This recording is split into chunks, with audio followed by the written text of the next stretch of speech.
After a short break, the IFSC Bouldering World Cup has returned, and we're in the city of Munich in Germany for the final round of the season. Known, amongst other things, for its Oktoberfest celebrations and beer halls, Munich boasts some stunning buildings, mixing old world charm with a buzzing modern metropolis. Munich is a hub of culture, innovation, education and business, and with the sun out, the streets are packed with people. For one last time, the athletes are going to have to dig deep and battle to secure their season rankings. Luckily, they have the stunning Olympic Stadium as a venue to inspire them, and as always, a huge crowd will be there to cheer them on. And I feel very privileged to say that we are part of that big crowd here in Munich. Charlie Bosco and Matt Groom here to talk you through today's semi-final. And Matt, this is a wonderful city and a great event. Yeah, the crowds have been absolutely streaming in since the doors were open, this beautiful Olympic Stadium, and it's absolutely packed for the semi-finals out there. And yesterday is a long day in the qualifiers. We always get a lot of entrants here in Munich, but one or two of the big names missing out. Yeah, a few not making the cut. Matt Cousins coming in 21st, so just missing out on that semi-finals place. Alex Magos 23rd, so he's gone as well. But the interesting, or one of the big talking points in the women's, is that Stasha Geho, 31st, hasn't made the semi-finals, which means she gives the medal to Fanny Gibert, who claims that bronze medal already before we even get going. Well, we have got, of course, the very prestigious Munich World Cup to win today. Semi-finals now, and then at 6 p.m. we've got the finals. But even bigger than that, we've got the race for the overall title. It's very close in the men's and very close in the women's. It couldn't really be much tighter.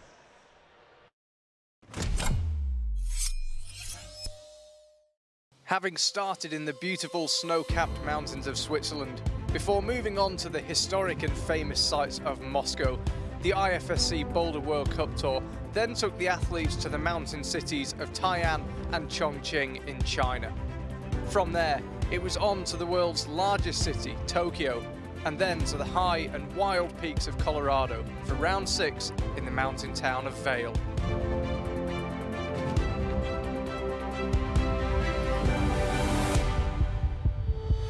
Alex Puccio, appearing in her first event of the year, was the star in Vail, winning in front of her home crowd.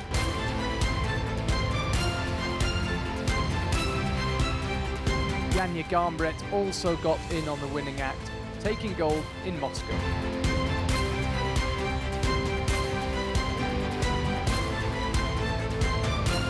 Fanny Gibert has made one podium in 2018, but her amazing consistency, finishing between 3rd and 8th in every World Cup, has put her 3rd in the overall season standings. Akira Noguchi has previously won 4 overall World Cup titles, and in Munich she could win a record equaling 5th. She's won 3 World Cups this year and was 3rd in the other 3, putting her just 5 ranking points off the overall lead for the season going into Munich. Currently holding that 5-point lead is Miho Nanaka, who won the first World Cup of the year and has been 2nd in every one of the remaining 5 events, redefining the word consistent in the process. The battle between Akio and Miho in Munich, with the overall title on the line, promises to be something truly special. On the men's side of things, it's been a totally unpredictable season, with 6 different winners from the 6 World Cups so far, one of whom was Gabriele Moroni, finally winning a World Cup in the 14th season of his career.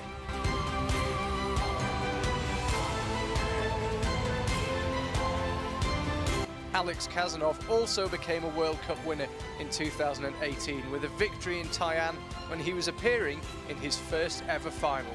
His top of Boulder 3 that day will live long in the memory.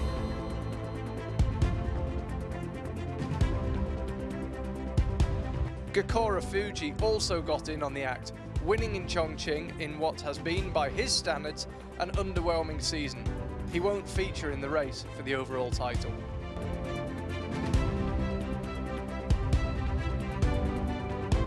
Rei Sugimoto is close to being in the hunt for the title after his win in Vail, but he is just too far behind to claim the season gold, despite an excellent year.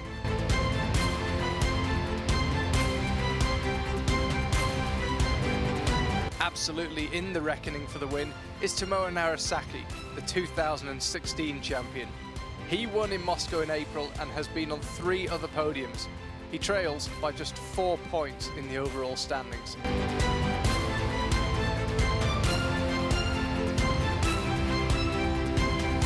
Holding that narrow lead over Samoa is Yawn, who began what has proved to be the season of his life with a win in the first World Cup of the year in Meiringen, and who has only missed 1 final since.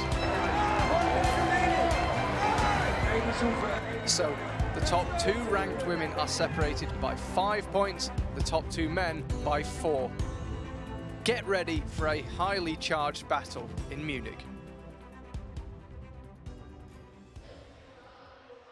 Yes, the tension really building here in Munich. We've got capacity for 4,000, and I think we're going to have it for the semi-final.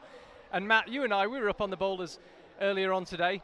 Very aesthetic wall and very interesting boulders. Yeah, there's a good mix between some quite physical, dynamic styles of boulder and a more slabby, techie approach. The chief route setter was saying that there's a lot of problems that require lots of different movements. So it's going to be a little bit nervy for the athletes, especially at the beginning, but where they haven't quite settled in yet.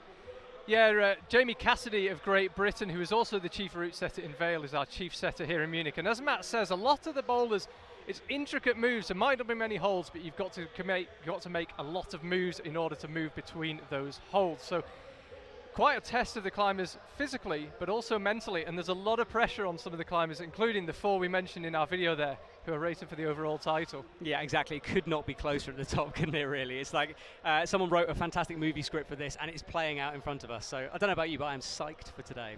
Yeah, it's been a very, very exciting qualifying day yesterday from what I saw of it on the fantastic highlights video. Thank you, Matt, for that. I was busy travelling down for the Youth World Championships in Moscow, but it looked like a great day yesterday, but really it's all about today. And it starts, of course, with the semi-final. So 20 men and 20 women through, no ties in 20th place. So we've got the regulation 20 men and 20 women through. They are competing for 6 spots in the men's final and 6 in the women's. Here's the first 10 climbers we will see on the women's side. Of course, the climbers going in reverse order. So Anne-Sophie Koller, having qualified 20th, climbs in first. Few climbers you might see on this list who competed in the Youth World Championships in Moscow a couple of days ago. So we'll see how they've coped with the journey down. Luckily, no change in time difference. Well, 1 hour, but more or less no change. As ever, Japan very well represented, but the names everybody's keeping an eye on. 12th place there, Akira Noguchi, perhaps not her best day in the qualifiers, and we have seen occasionally pressure getting to her. How will she fare today? She's racing there, climbing 20th, having qualified first. Miho Nonaka. Petra Klingler and Janja Garnbret, good to have them back in a semi-final as well. And on the men's side, you can see in 8th place there, we mentioned him in the video, Tomoe Narasaki. He is competing for a 2nd overall title in the space of 3 years. Once again, Japan very well represented in the men's semi-final. Jakob Schubert climbing 2nd. Might have expected a bit more from the qualifiers, but he did enough, just. And then in 10th place, Alexei Rubtsov. Interesting to see how he goes. He's still in the hunt, theoretically, for 3rd place in the overall standings. Jan Hoyer in 12th place. Who could forget his victory here last year? And he's sandwiched between 2 other Germans, Alexander Averdunk and Yannick Floey. And then it's 5 Japanese climbers in the last 7. Jerne Kruder in 18th place. What a day this could be for him. It's already been the season of his life. Here in Munich, it could be capped with the perfect finale. Climbing 20th after a superb day in the qualifiers, Matt and I's co-commentator from Arco, Gregor Vizonik. So it's all about Jerne Kruder and Tomoe Narasaki on the men's side in the race for overall title. It's all about Akira Noguchi and Miho Nonaka on the women's side in the race for their title. All 4 are through to the semi-finals. It couldn't be teed up any better. It's interesting, I was talking to a few athletes yesterday and they were saying how they almost wanted to be lower down that list, so starting earlier on in the process, because of how with the amount of people in the venue and the weather, the holds do get quite greasy. So it's going to be interesting as the competition develops to see if that becomes a problem for the guys climbing later on. I think most of the climbers today will have been very relieved when they woke up and looked out their hotel room and saw a grey sky. We did have forecasts for bright sunshine and temperatures, depending on which forecast you looked at, of up to 29 degrees. It don't seem to be arriving yet, and I suspect the athletes are very pleased about that. So first climbers are out, Anne-Sophie Koller of Switzerland and Mikhail Mao. Mikhail Mao always puts on a good show. Neutrals always pleased to see his name on a start list. And they're underway. Men starting on the slab, women on the steep section of the wall immediately to the left. We're going right to left throughout today. So women's 1, men's 1, far right of the wall. Women's 1, women's 4 and men's 4 over to the far left. So keep an eye on Anne-Sophie here. This jump that she's just fallen off on, that is the crux of this boulder. If they stick that, it should be fairly straightforward to the top. But as you can see, it's a little off balance, a little sideways. It's going to be tricky to stick that move. 5 minutes flat for the climbers in the semi-final. And remember that if both climbers finish early, we don't then bring the next climbers out early. We bring the new climbers out every 5 minutes, so that the climbers who've already climbed get their statutory 5 minutes of rest, plus, if they've topped the boulder early, a nice bit of bonus rest. So with Mikhail Mao here, we're looking for the double left-handed bump. Keep an eye out for that. He just attempted it, but didn't quite stick it. It's coming from the sort of pinky red hold onto the orange volume. You need to bump that left hand, so it's... There's the jump I was talking about. Just doesn't manage to stick it. Momentum carrying her off that hold. I'm just looking at where Mikhail Mao is. He doesn't appear to be on the stage any longer, and that's why Mikhail Mao hasn't had his hair dyed. There was obviously a problem with the wall. It looked like one of our route setters there just pulled out a screw, perhaps. That's the last thing the organisers want. Is a technical incident earlier on, really throws the order.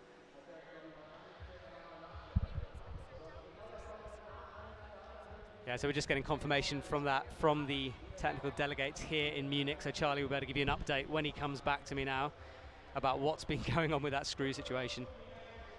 Yeah, apparently there was a screw left in the wall. It's easily done. The route setters bear in mind, so that the competitors can't see the boulders when they arrive in the venue. We're talking just a second as Anne-Sophie Koller just misses that jump. Just so that the competitors can't see the boulders when they come into the arena, they put holds in slightly the wrong position. They put fake holds on that they then take off at the last minute, so that if the climbers were to see the boulders before isolation close, they don't really have an accurate idea of what's to come. And obviously the problem with that is you've then got to pull those holds off, and you can forget something like a screw, and that seems to have been the case. So there's been excuse me, a pause on the men's semi-final. Not entirely sure how that's going to play out in terms of how the order will be run, but Mikhail Mao has gone back in. The offending screw has been removed. My guess would be that the men will just start 5 minutes after the women, so Mikhail Mao will start in 5 minutes, and that'll just mean our order's slightly out of sync. With 8 climbers on the stage, it can be tricky to identify who's here at the best of times, so that's made life a bit trickier. But Anne-Sophie Koller now gives the first big cheer here in Munich. Enormous crowd, and always a very vocal crowd. Yeah, we were saying earlier, once you stuck that dyno, it should be theoretically fairly simple to the top of this route now. So let's see if she can hold it together. Big rock over move, pressing out with that left shoulder. And Sophie Koller, she's got the top hold. Remember, she's got to match it and control it. But she's getting close now. It's quite steep, this section of the wall. It didn't come across from that shot. From the shot we were just looking at, it really did. And there you hear the first Munich cheer. And Sophie Koller, I mentioned about you can win yourself a bit of extra rest in the semi-final. She's done just that. Just only an extra 40 seconds, but could be crucial. So, as I say, presumably the men's semi-final about to effectively restart 5 minutes late. So that would be my guess on how the order will run. And we've got 15 seconds until we see Mikhail Mao back out, and Franziska Sterrer of Austria. 4 Austrian women in today's semi-final, and just the 2 men, and they climb one after the other, Jakob Schubert and Alfons Dornauer. Here's Franziska Sterrer. Mikhail Mao hasn't come back out, so my guess is that I think he found the screw with something like 1 minute 30 gone, so I'd imagine they'll bring him back out onto the stage with 3:30 left. Yeah, it'll be fair, wouldn't it? Otherwise you're giving him an extra little advantage. Well, that's it, yeah, he's already had a few goes. He flashed his own, got it first go. And Anne-Sophie Koller, that was her 4th attempt on the boulder.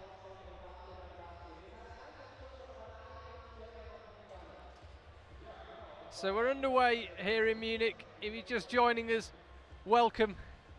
This couldn't really be set up any better in the race for the overall title. And as if that wasn't enough, there's also one of the most prestigious IFSC World Cups of all to be won.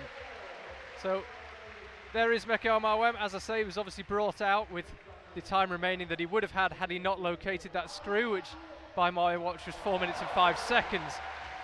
Francisca Sterra gets the jump done.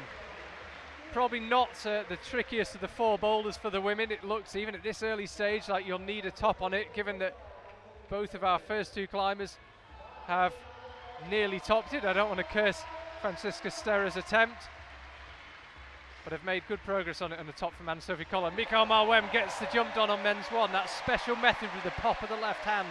Yeah, it's like a double bump left just to steady yourself on the wall as he tops out there. Jessica picking up her stuff. So good job by Mikhail Mao, though, having to kind of reset himself after that restart. It must be difficult psychologically. He's gone out expected to climb, finds that screw and has to restart, reset everything. But he's managed to hold it together very nicely, and perhaps that's a little break, gave him a few seconds just to work out that move in his head mentally before he got out there on the mats again. It really is incredible, this venue. It's not often you see crowds this huge and this vocal for a semi-final. It's really very exciting to be a part of, and we're standing where the commentary box is, looking directly at the audience. I can tell you it's standing room only out there. It's absolutely packed.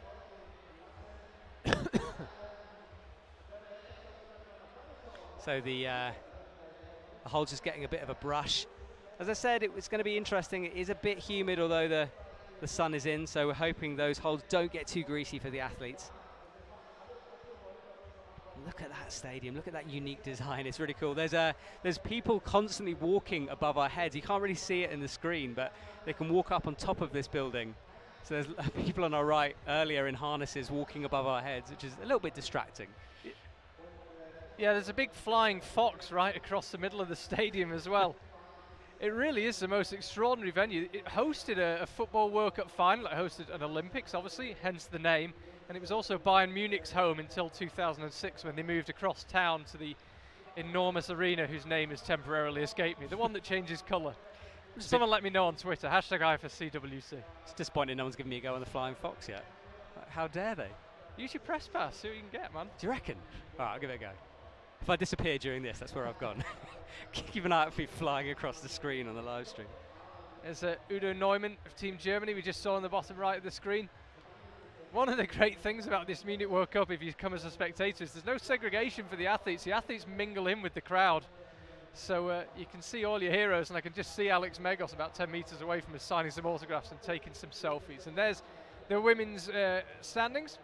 Both climbers top the first boulder. Flash on it from Francisca Sterra, and 4th attempt from Anne-Sophie Koller. So as I say, only had 2 climbers, but it would seem you need to get that one done. And the men's final got delayed slightly because there was a screw found on boulder 1. We should be back on schedule, but it just means the men's semi-final is going to finish about 5 minutes later than the women's. Jakob Schubert and Alfons Dornauer will be the next 2 male climbers out, so we'll have had 3 Austrians within the first 15 minutes of the semi-final.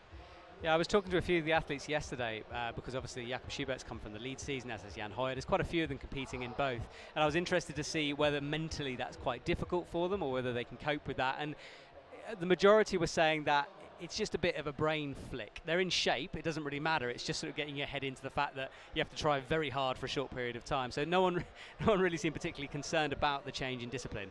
Well, that's kind of Jan Hoyer's technique for lead climbing anyway. Or just go. Just go. Don't chalk up, don't rest. Just get as many moves done as you can, as fast as you can. Always great fun talking to Jan at lead comps.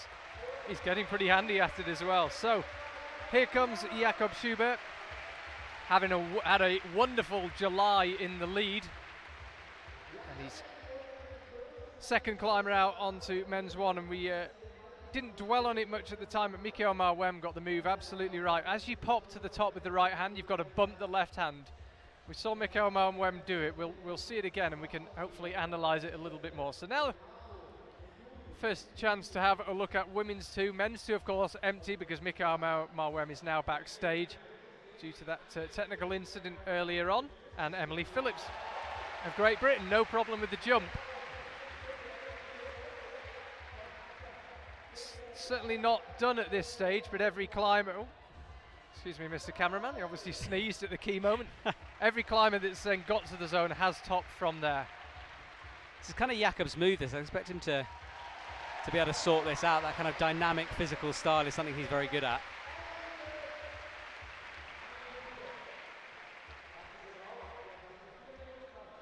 So Jakob is...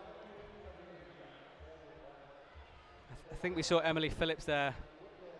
Yeah, topping out. number 1. Yeah, we did. Flash for her.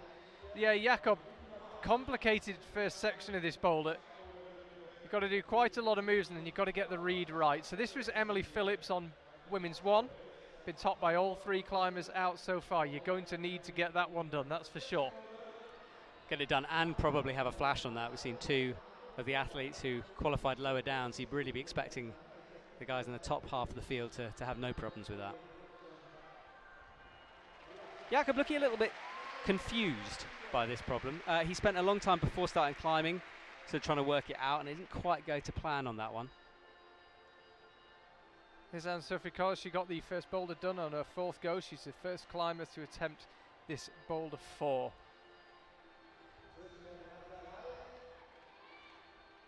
Again, relatively complicated women's boulder, not as steep as some of the sections on this wall. Yeah, the Parches coming into these kind of half moon-shaped holds. Jamie, the route setter, was saying they're going to have to do a lot of different movements on that just to get established and then move through it. So it's not just, well, unless she does it differently here, there's going to be a lot of hand movements going on.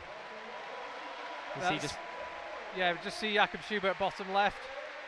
Big round of applause coming up from the crowd as well. This could well be for Anne-Sophie Collett.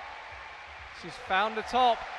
It's going to be a very top-heavy semi-final. Mistakes will be punished pretty brutally here. If you just don't get on with the boulder and don't get it done, it could prove very costly from what we've seen so far on the women's side. So Jakob Schubert, 2 wins and a 2nd place and a 4th in the 4 World Cups we had in July in the lead. He's currently holding the lead in the overall standings. Got to make a legal start, of course, on the boulder. You can see him there dab his feet out. There's 4 bits of pink tape at the start of each boulder, and they designate where your 4 limbs have to go. How you distribute those limbs, where you want to put your feet and hands, is up to you, but they're the 4 holds you have to use. And new rule for 2018 in the bouldering, you have to control the starting handholds. You can't just jump on and slap them. You've got to control them. But legal start from Jakob, and he's safely across to the zone. So watch for this double bump, and you can see him attempt it. He brought that left hand through onto the orange volume, but just didn't have enough pressure on it to steady himself. 1 minute 15 left for Jakob, and then it'll be Alphonse Dornauer out. Melanie Sondo of France, a relative veteran by IFSC climber standards, 31 years old. She'll be the next woman out onto women's 1. You see there, Jakob using the starting holds correctly and now begins to creep out to the left. So he's actually alone on the stage right now. None of the women, interestingly enough, we've only seen 3 women out and they've only attempted a total of 4 boulders, but none of the women have yet failed to find a top. So yeah, the women's semi-final looks like it could be pretty heavy as far as tops go.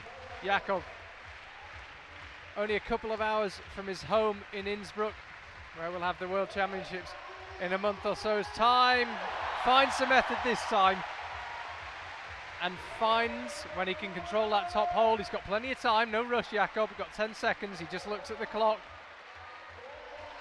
finds the top.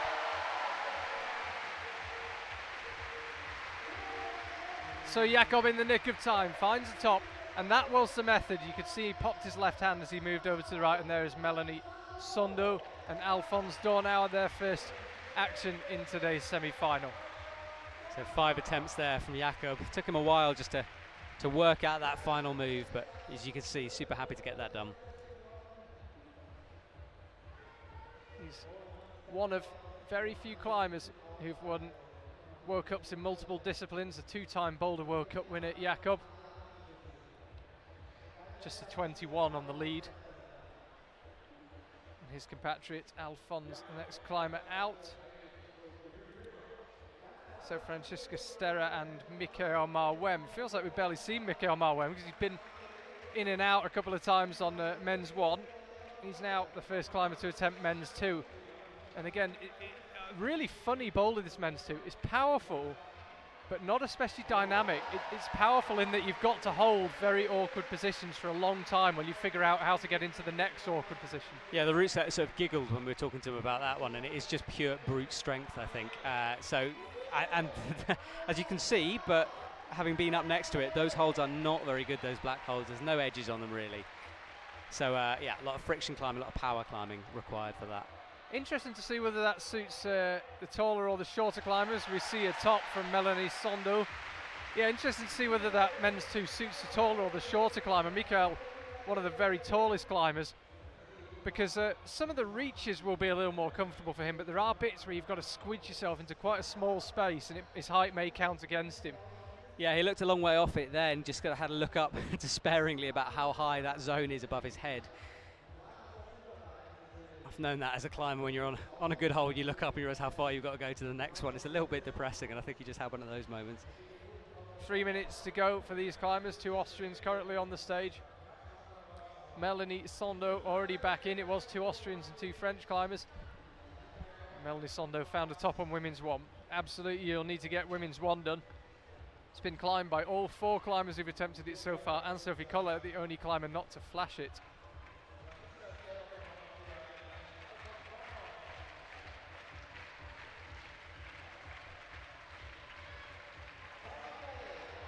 Half the time remaining. Mikhail Mao suddenly making progress on men's 2, slap for the zone. I don't think he'll be awarded that.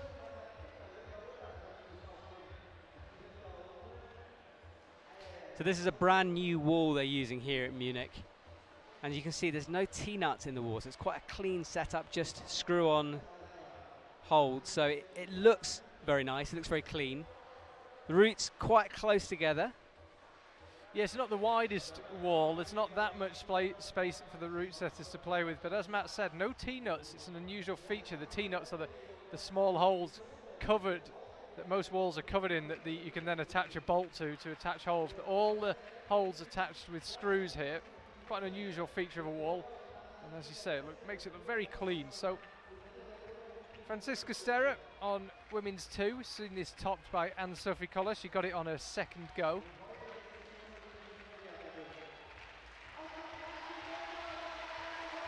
As ever, the Munich crowd making plenty of noise, and Francisca Sterra again just spat off.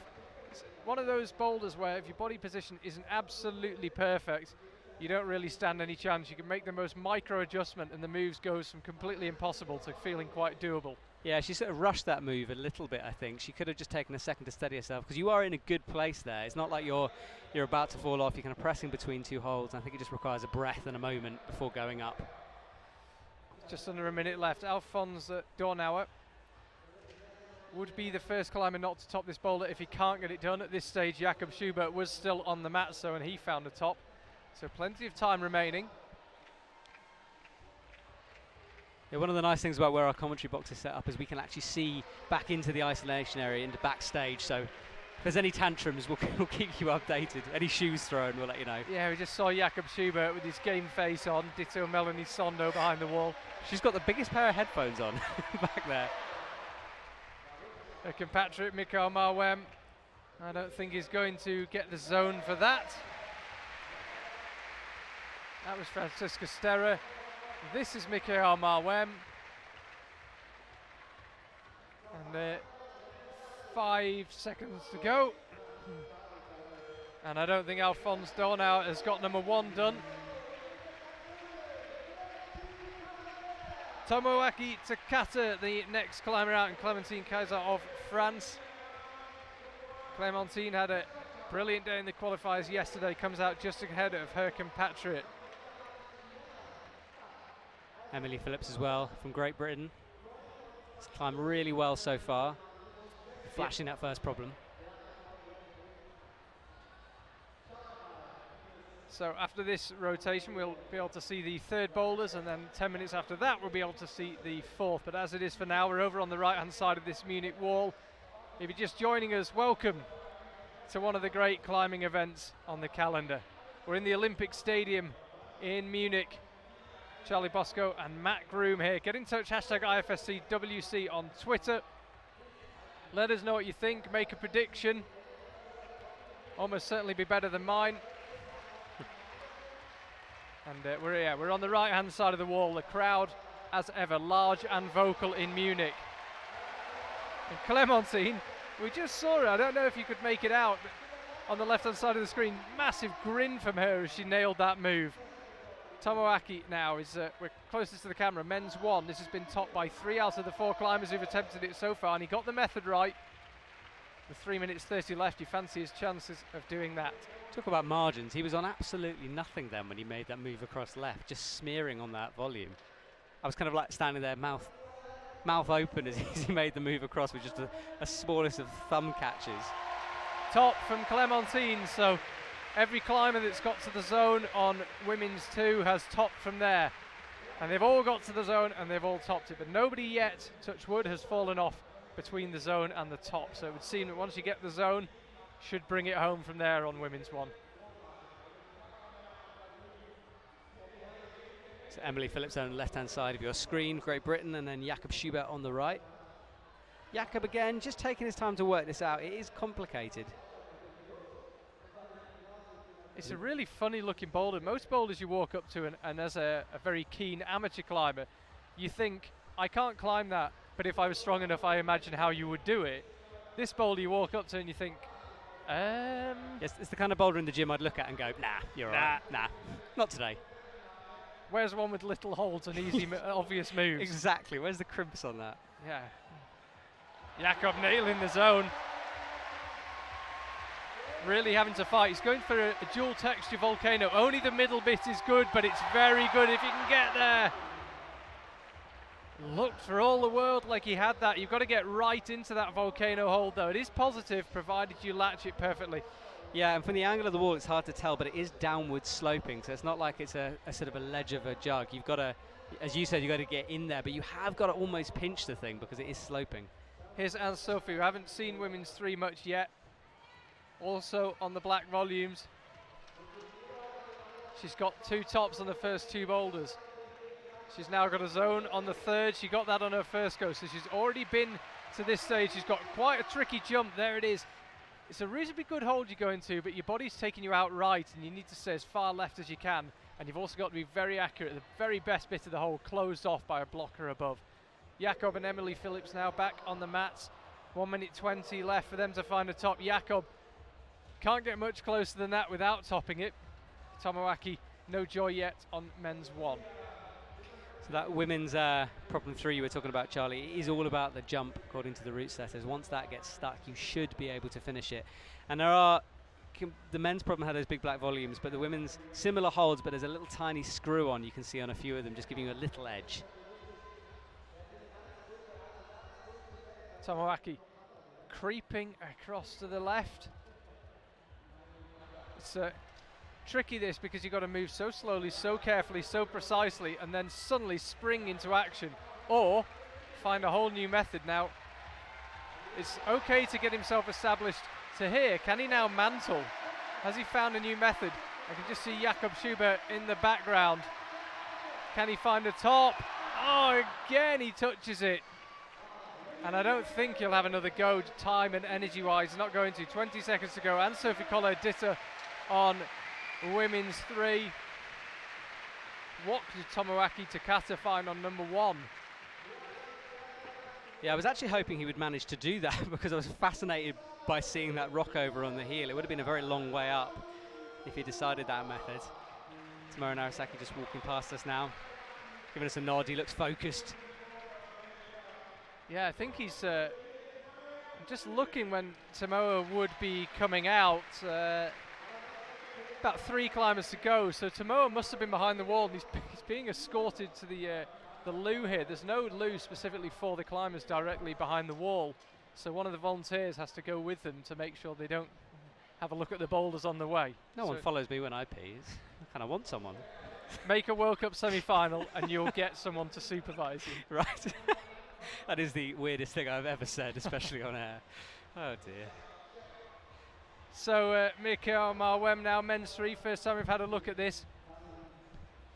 These red volumes, by the way, they appear on a couple of the boulders, and the route setters are pretty sure they'll be new to all of the climbers. Not all of the volumes, but there's a mixture of manufacturers being used on these red boulders.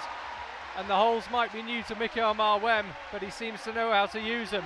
He pops out to the left, top on men's 3.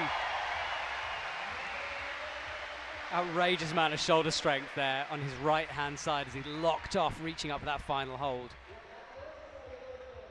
Yeah, that compared to the black boulder he was climbing previously is more straightforward. It's just a case of holding on through those overhanging moves, but it is very, very steep.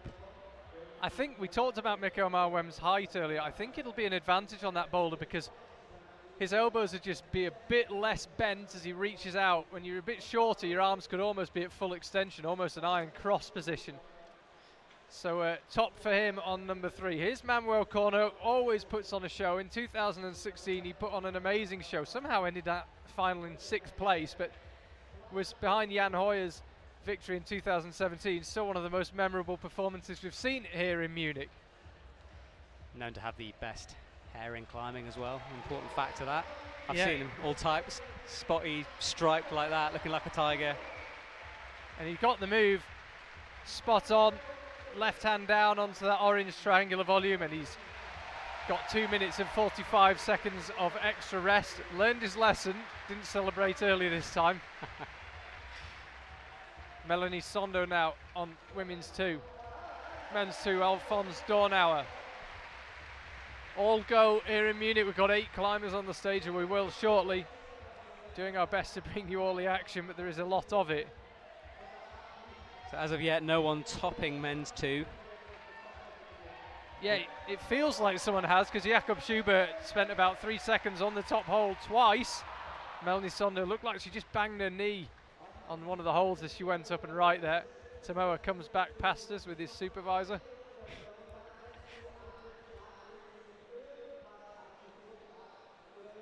He's looking very relaxed, isn't he, as he walks past? Like, had a cheeky smile to us, had a wave. Yeah, it'll be interesting as this semi-final progresses. We'll talk maths in terms of the overall title very shortly. It's a terrifying soundbite, that, Yeah, Charlie. It basically becomes very complicated if neither of them makes the finals. Yeah, in both the women's and the men's contenders. So close there, Francisca Sterro, with that jump. Yeah, it does. It gets very complicated on the men's and the women's side. Ideally for the show, not just for the sake of our fairly limited math abilities. We'd like them both to get to their finals in the men's and the women's side. We'd like Akio and Miho through. We'd like Yerne and Tomoa through and have a shootout in the final. May not be the case. Akio and Tomoa didn't look absolutely at their best from what I saw in the qualifiers and chatting to Matt and other people that were here. Just saw that replay, Francesca dropping that jug. She looked like she was totally in it and then just reached up with her left hand and just peeled out of it. I thought she was in there. Melanie Sondo and Alphonse Dornau with 45 seconds to go now.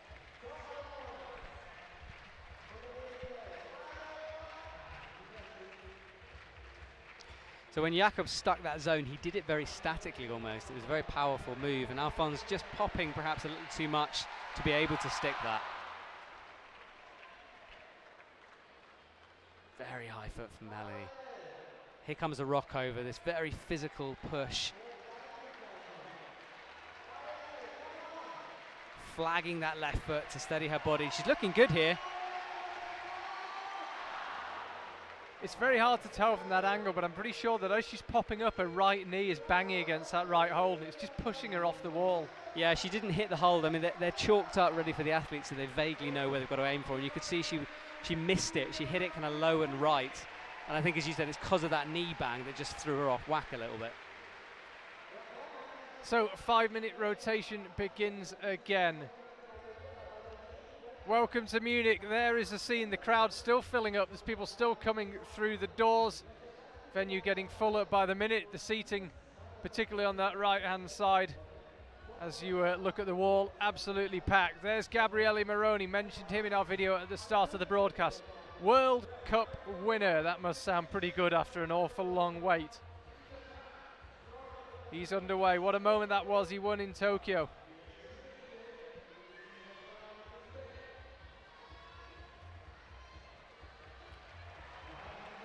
I think we should see women's 4 as well. First time we've seen that. So that's coming up hopefully soon once we've seen Gabriele do this tricky, delicate move. You can see there's that thumb, the only thing steadying him on the wall. Gabriele Moroni in his 14th season as a World Cup competitor, his 17th season competing in international competitions. And Jakob Schubert, as we saw with Mikhail Mao, finding a top on men's 3. So he didn't get number 2 done, but having seen how tough that boulder looks, may not be the end of the world for Jakob. 20 men and 20 women taking part in today's semi-final. We want 6 men and 6 women for the finals, which will be at 6 p.m. tonight. Jakob Schubert and Mikhail Mao behind the wall now. Just saw a quick high five. They're having a little chat. Perhaps comparing notes on men's 3. Here's Gabriele. Yeah, and look, that left foot slip, which is what I was saying. There's not a lot there smearing on for that, and it's... Oh, this is, sorry, just to switch. This is women's 4 for the first time, this yellow hold. Fairly straightforward in terms of technicality of climbing. Starts with this slab section, and then the wall kicks up and gets steeper. There are little edges on those yellow slopers, but you have to be very, very precise. Big holds, but a small area that you can actually hold on to. Emily Phillips there on women's 3 seems to be saying, I have no idea, let's have a rethink. Good body reading language there, Charlie.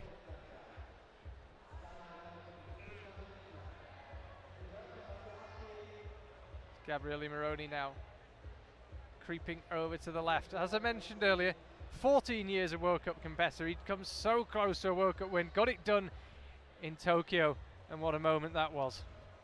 Alex Cazenove abandoning all attempts at impartiality and screaming his support for his compatriot. Gabriele, yeah, he's got the method right. You get it with the right hand and then swing the left across and just palm it down onto that triangular volume. And Sophie Collet, she's about 10 meters from our commentary position and looks as if she's slightly confused, not consumed by this women's 4, consumed and confused. Yeah, both. Yeah, she's having a bit of trouble with this. That starting move proving more tricky, I think, than she thought. It's just that foot movement. You have to do a lot of very delicate maneuvers on those first couple of holds, and there's not, although, as I said before, there's big holds, but there's not a lot of good parts on them, so you have to be very precise. Now she's underway again. She's got 1 minute 15 left to find something here. Really intricate, tricky set of boulders here, all requiring reasonably specific methods. Tamaki now on this hard men's 2, and again that same place. It's confusing a lot of, well, confusing. They know what to do, it's just very hard to do it. Going up to that zone problem. Sorry, the zone hold, not problem. Yeah, you've somehow got to translate desire into action on men's 2, and it's not that easy. You kind of, as you say, you know where you're going, it's just getting there.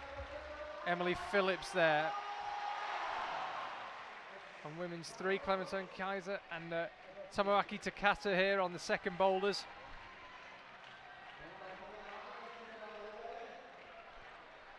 He's trying something different, trying to get that right foot round in an Egyptian to press, hold himself into the wall, but it's a long way to go up off that Egyptian. Doesn't give you a huge amount of reach.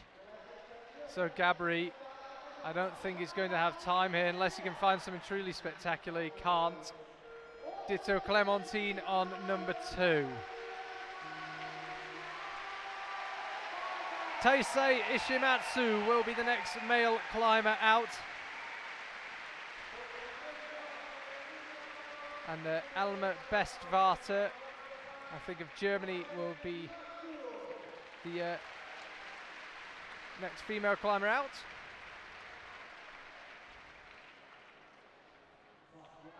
So we barely saw Berit Schweiger. She got the first boulder done on her second go. So Anne-Sophie Collins just walked past her. She's finished now, all 4 boulders done, top 2 of them. So not a bad effort from her. She's just taking a moment, coiling up her iPod. 2 tops and 3 zones for her.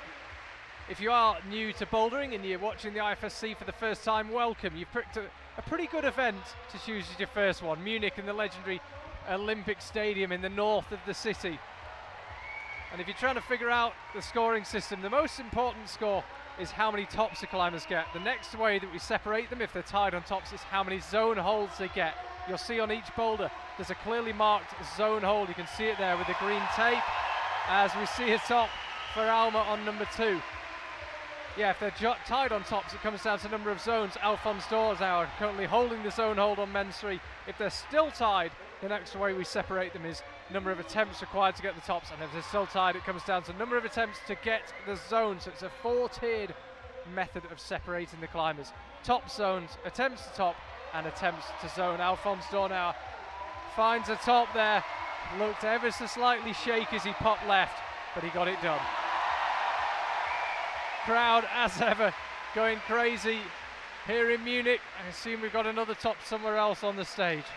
Yeah, that men's 3 proving to be fairly straightforward at the moment for the athletes. Just a case of almost campusing up those moves. This is Taisei Ishimatsu, number 1.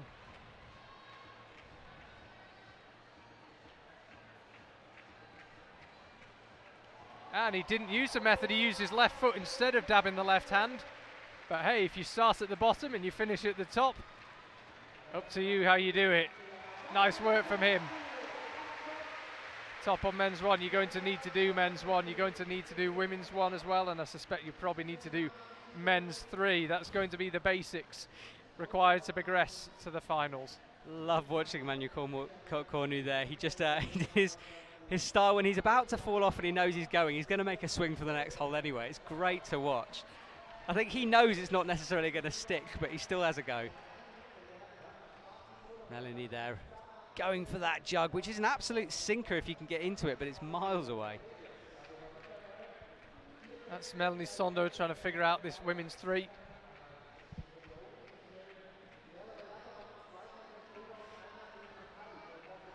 So we're looking at women's 4 now.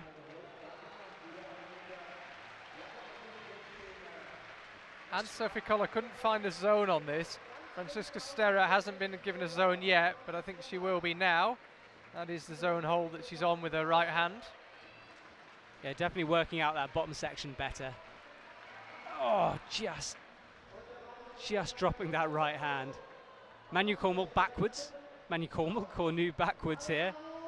Interesting style. Not quite sure that's going to be the method, but it's brilliant to watch.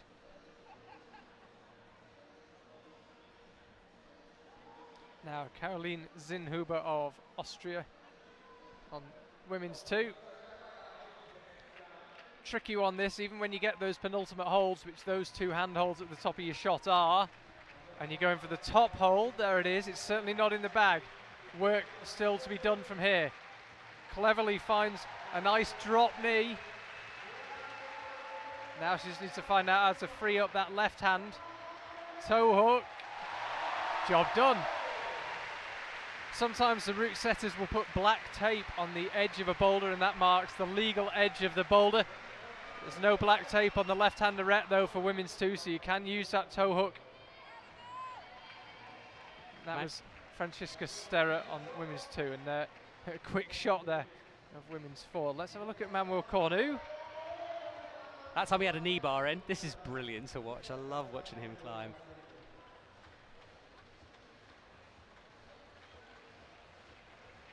Elise Sandos just walking off there, finishing her round.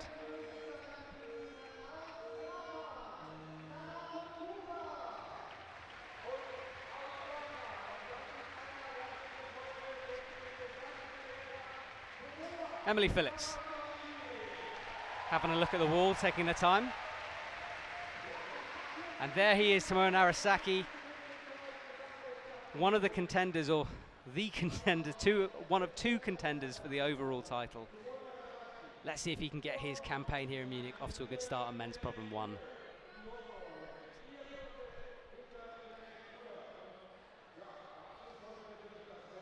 So Emily on number 4. Again, no black tape. There's a hold out to the left, but you can also use the left arete should you wish to.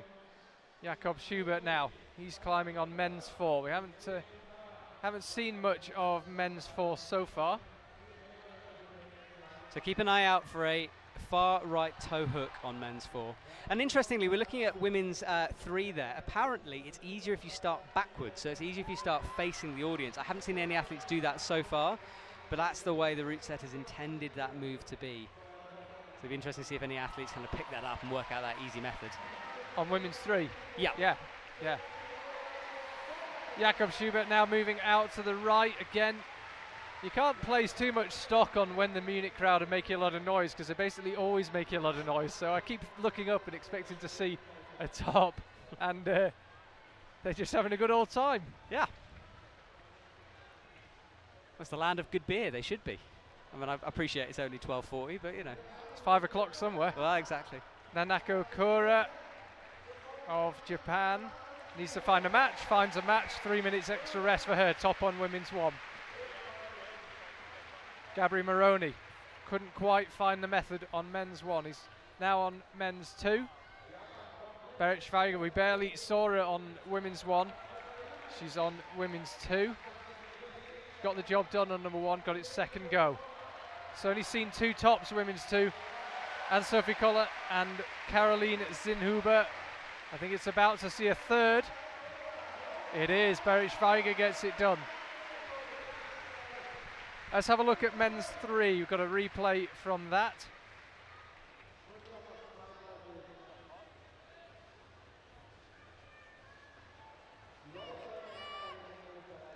Tomoaki Takata joining the list of climbers who've got that one done. All 4 climbers so far who've attempted it have got it done. Yeah, he took one more go than everyone else. Everyone else has flashed it so far, so just took a fall early on in that one. So Jakob getting through that toe hook section. Oh, big fall there from Jakob. Taking a hit on his right-hand side, almost head first into the mat. He's made of pretty tough stuff. I think he'll get up. I think I'd cry. I need a plaster. Probably a reason you're here and he's there, though. I think there are a few reasons, Charlie, but yeah, that's one of them. That's one of them. Lack of toughness. Berit Schweiger just coming past us as again. Just being escorted to the loo. He's only got 1 minute and 30. Speed P. Gabri Moroni now. Excuse me. Men's 2. Never heard that expression before. And Emily Phillips on women's 4.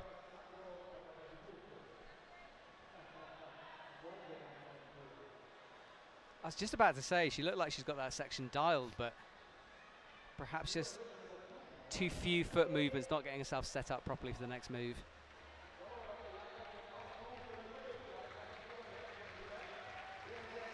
See there, Anne-Sophie Koller already finished her rotation and she's in first place. 2 tops, 3 zones. 1 minute to go for these climbers to find more on these boulders. Yeah, this move Jakob's doing here, almost like something we'd see in a lead World Cup, which, as we know, he's very good at those kind of moves. He's only got 40 seconds left. He has got time. Mikhail Mao flashed this men's 4. Just look at our scores. What's Jakob got? Top would set him up very nicely. 3 tops, 4 zones. He's got it. Couldn't find a way on number 2, but he's actually the only climber so far that's even got a zone on number 2. So he finishes with 3 tops and 4 zones.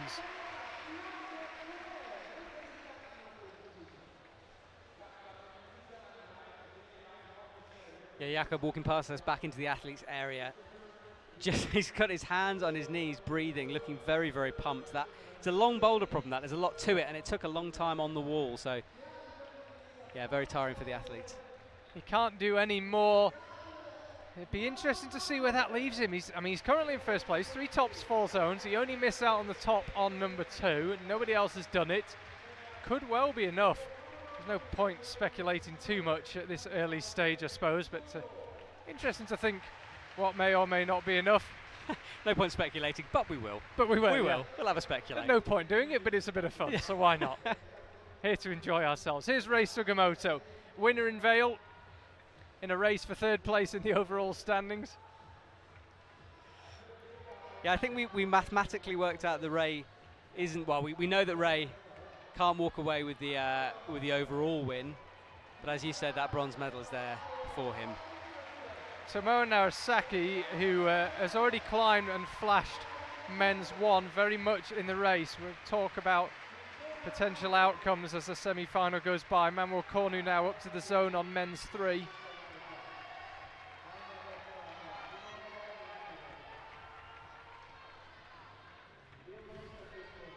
Manuel Cornu got boulder 1 done on his second go, no zone or top on number 2, and he got the zone on his first go on number 3. That's where he stands so far. Alma Bestvater of Germany, women's 2. That's Taisei Shimatsu there on men's 2.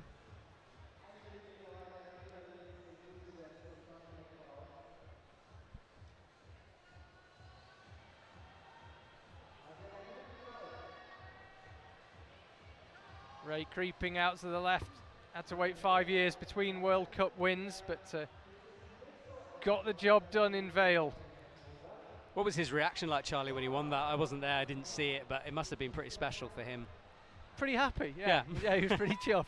He's a good guy, Rei. He's always quite happy to show his emotion, and I think he was pretty pleased with that result. Yeah, he's actually a World Cup winner here in Munich 5 years ago. Rei Sugimoto won 2013, and yeah, when he won in Vale, he's a pretty happy man.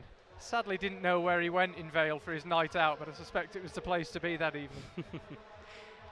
If Jerne Kruder wins the overall title here in Munich, wow. I'm genuinely terrified for Munich if that happens. Lock your doors. Ah, jeez. Yeah, it's yeah, good luck, bars of Munich. Alma Bestvater on number 2. Taisei not finding a way yet on men's 2.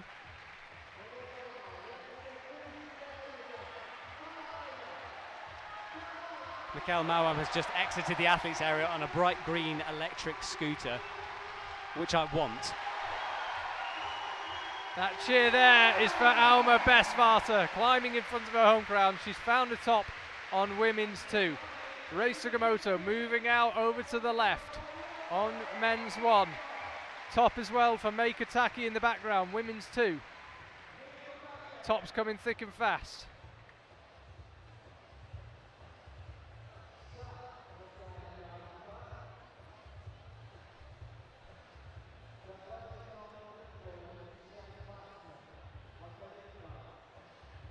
So the helpers there just scrubbing those holds, making sure they're all ready for the athletes coming on. That's because they get filled up with chalk and sweat and dirt, and you need to give them a brush between athletes to give everyone an equal opportunity to climb them.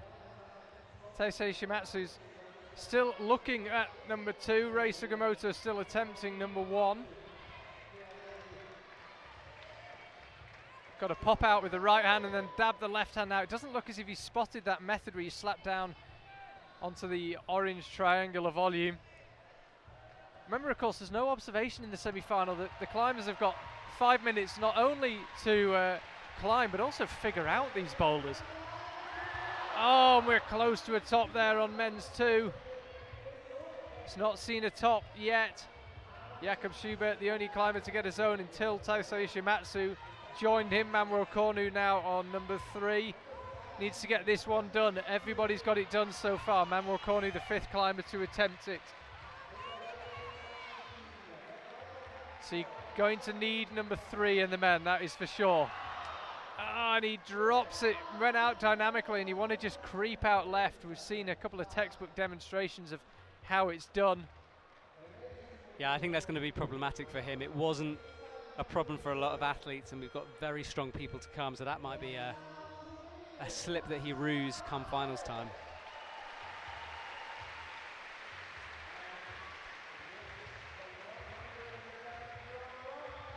So change over time. Athletes coming out to have a look, work out the next set of boulders.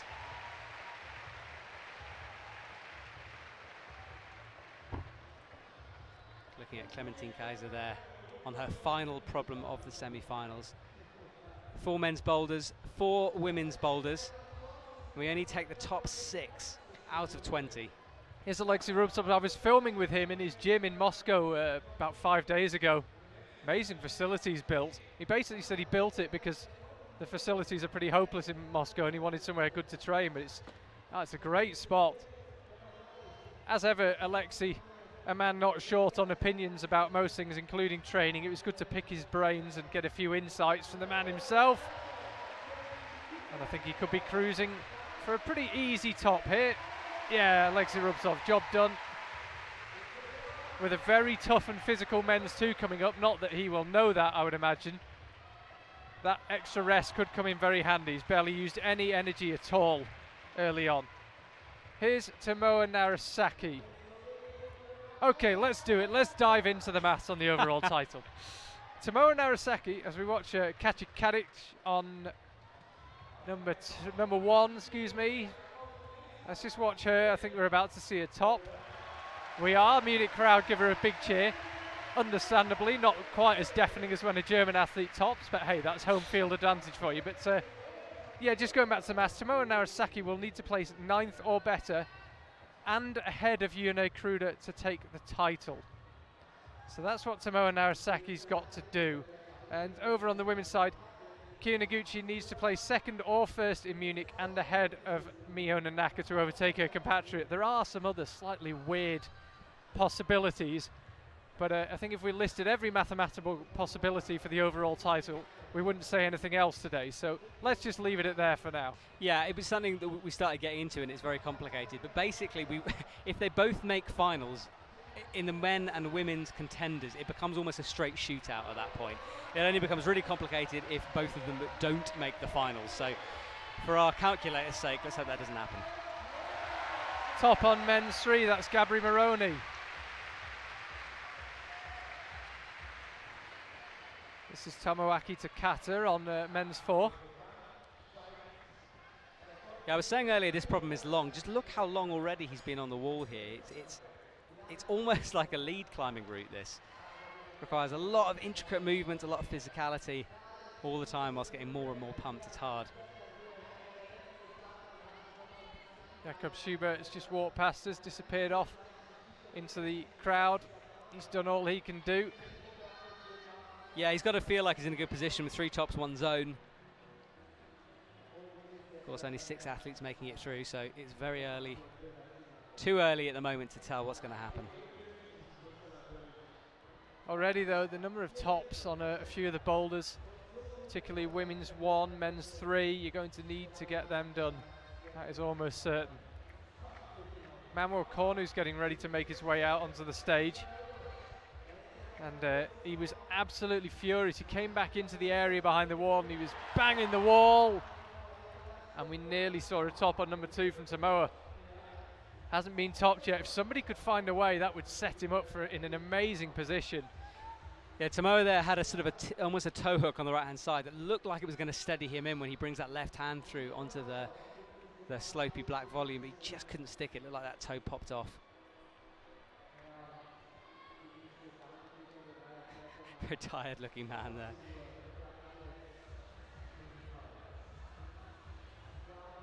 This is Nanoko Kura, Team Japan.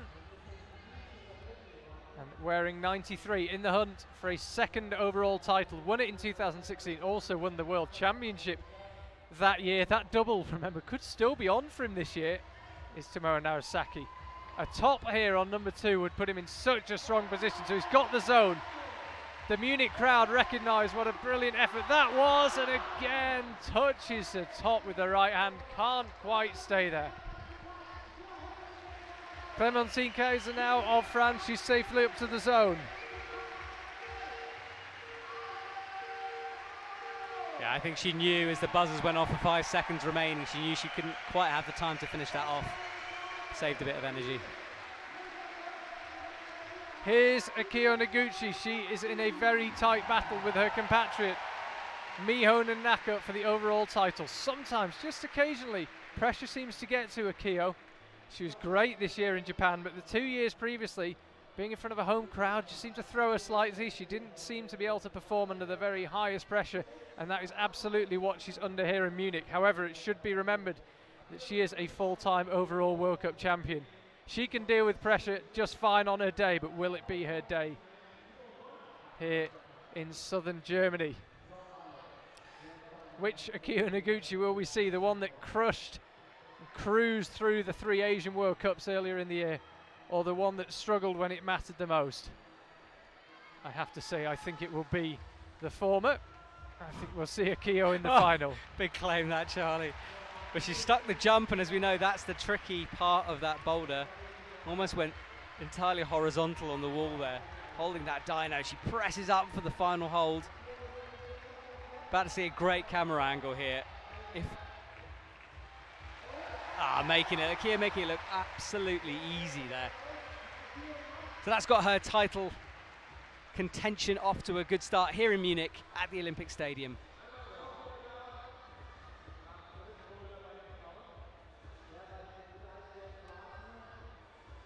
Alexander there reaching across, just popping a foot. So women's problem 4 proving to be very, very difficult, very techy. Charlie's just headed off to grab Jakob Schubert, who's going to come in and have a little chat. He's just eating a banana. Can't get these athletes fueled up, you know, it's important. Yeah, I just saw Jakob Schubert minding his own business down the front of the wall, so I turned my headset off, ran over and grabbed him. Jakob, it was a good round for you. It was only number 2 and you were close on that. Yeah, it was amazing. Bouldering pumps just feel so great if you actually get to climb a lot and get to fight in every boulder, you know, like I love it when you're like coming back after every boulder just super exhausted, and you really have to make sure that you recover as well as possible in the 5 minutes because you're like physically exhausted. That's just the most fun part. And we're watching Ray Sugimoto on that boulder too now. Do you think you had the method right? You were so close. Yeah, I mean, I'm not sure. I got to the last move twice and I tried 2 different things. And my first go, I just tried jumping out. And my second go, I tried cutting feet first. And then, so yeah, I have last swing for the last move. But I think the solution is how I tried in my first go, just going full hand with the feet low. Because once you cut feet, you take a lot of power. And the 2 slopers are so bad and slippery. So yeah, I think it's best just jumping out and hope to get the Volcano as fast as possible. Try to jam the fingers somehow, and yeah, I hope someone can hold the swing. Well, 3 tops, 4 zones could well be enough. We'll let you get back to watching. Thanks very much, man. Thank you. Yeah, what we're talking there, Ray, just dropped the top. I thought he had it. He brought his left hand through onto the top of that Volcano volume, but there's no texture up there, so he wasn't going to stick that anytime soon.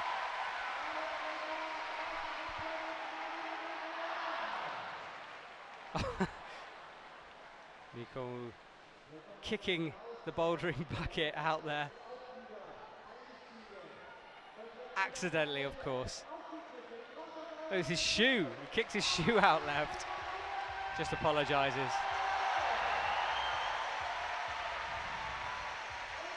Alexander pushing up onto that final slopey hold. He's going to make it. Crowd go absolutely nuts, as you'd expect from their home athlete. Let's have another look. This was the jump. He didn't pop the left hand out, and you can see how much more strenuous that makes that move.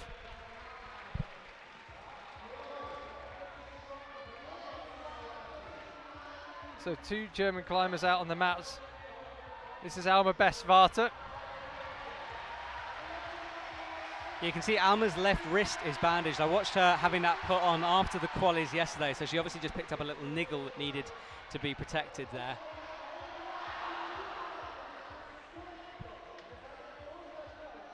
It's Ray on number 2.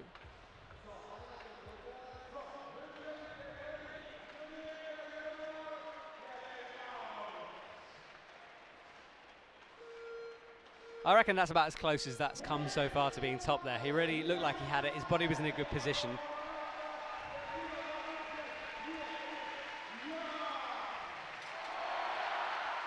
So here is Jan Hoyer. Mao Nakamura out as well. Jan Hoyer won here. What an amazing evening that was here in Munich. Can he do it again? The crowd have got their little routine sorted for when the MC says Yawn, they shout Hoya. No doubt who they're supporting.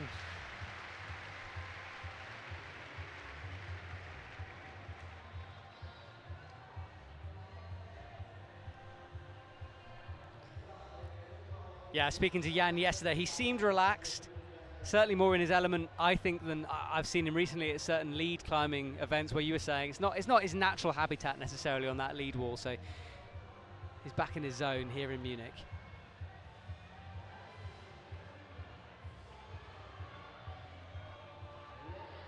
Manuel Cornu now back in the athletes isolation area, looking a little hacked off, let's just say, about his performance. I think he felt he should have got that, just talking to a few of the officials back here. Be interesting to see if he gets into any trouble for kicking that shoe.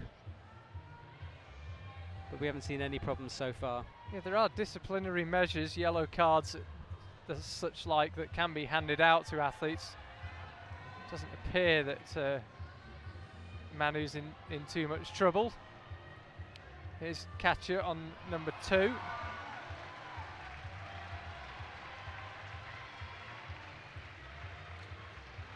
So that's the move where you really have to steady yourself. If you just go up and grab for that, you're going to peel off, and she had it absolutely dialed down there. Reaches the top, no real problems.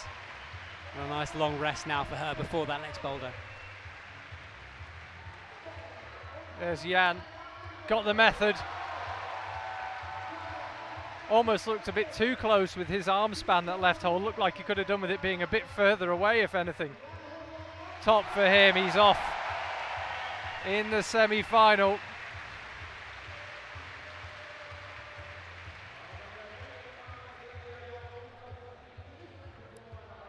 And Aku there we're watching on women's 3. You can see those little, just taking a fall there, little screw-on holds on top of the big back volumes. Just gives you a little edge. There's not a lot on them, but it just gives you something to hold on to as you make those moves to the left. It's a good example, really, of the difficulty of route setting. Do they put a tiny screw-on on? If they do, how big? And it's such a tiny calculation about whether you've got the difficulty level right, and you've got 10 different screw-on holes to choose from. Put the wrong one on, it could be far too easy, it could be far too hard. It's a real art, the route setting. Yeah, truly, sort of a... Tomoe Narasaki top at number 3. Yeah, it's a sort of a weird mix between being an artist and being a sort of a builder at the same time. You know, these guys, they work so hard. When we walked into the venue this morning, you know, casually with our coffees, those guys were tops off, sweating away on the wall. It's hard work being a route setter, and there's a lot of pressure there for them. Nanoka Kura there. That's women's 3. Here's Gabriele Moroni. Sadly for him, I fear he may not have done enough. He's currently got 1 top and 2 zones. So even if you can get this done, 2 tops, 3 zones, I suspect might not be enough. We'll see. Yeah, you can follow along on this on the IFSC website if you want to see these live results, so check on there. Have a little look. Hope everyone's enjoying their Saturday. It's Saturday, isn't it, today? It's Saturday. It is Saturday. I lost track of the days. Yeah, I hope everyone's enjoying their Saturdays. I was in Moscow for 10 days. I've long since lost track of what day of the week it is. Absolutely no idea. I'm amazed you can still speak. I'm very impressed. Touch and go. Berit Schreiger now, women's 4.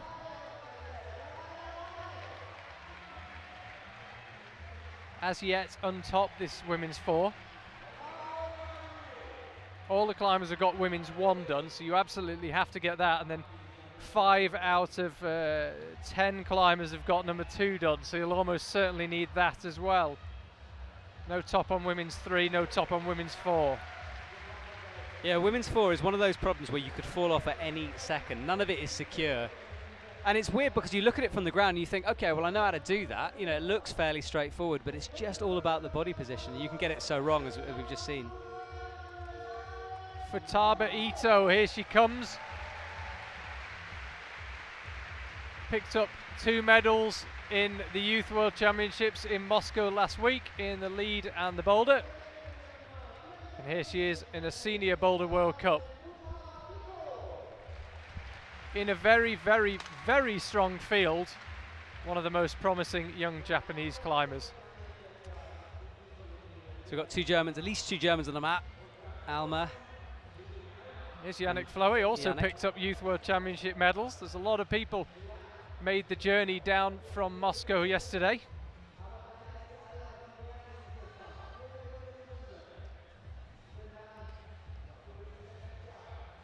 For Tabaron women's one, as I say, all the women have done this one, so you're going to need to get this one done or produce something extraordinary on the last three if you want to make it through to the final. Rei Sugimoto is climbing on number 3. He hasn't got a top on either of the first two, Rei. Nobody's got number 2 done on the men's side. You can see it here. Alexander Averdunk of Germany, the first of 3 German climbers in a row to climb on men's 2. Next it'll be Jan Hoyen, then it'll be Yannick Floe. This is Alexander Averdunk.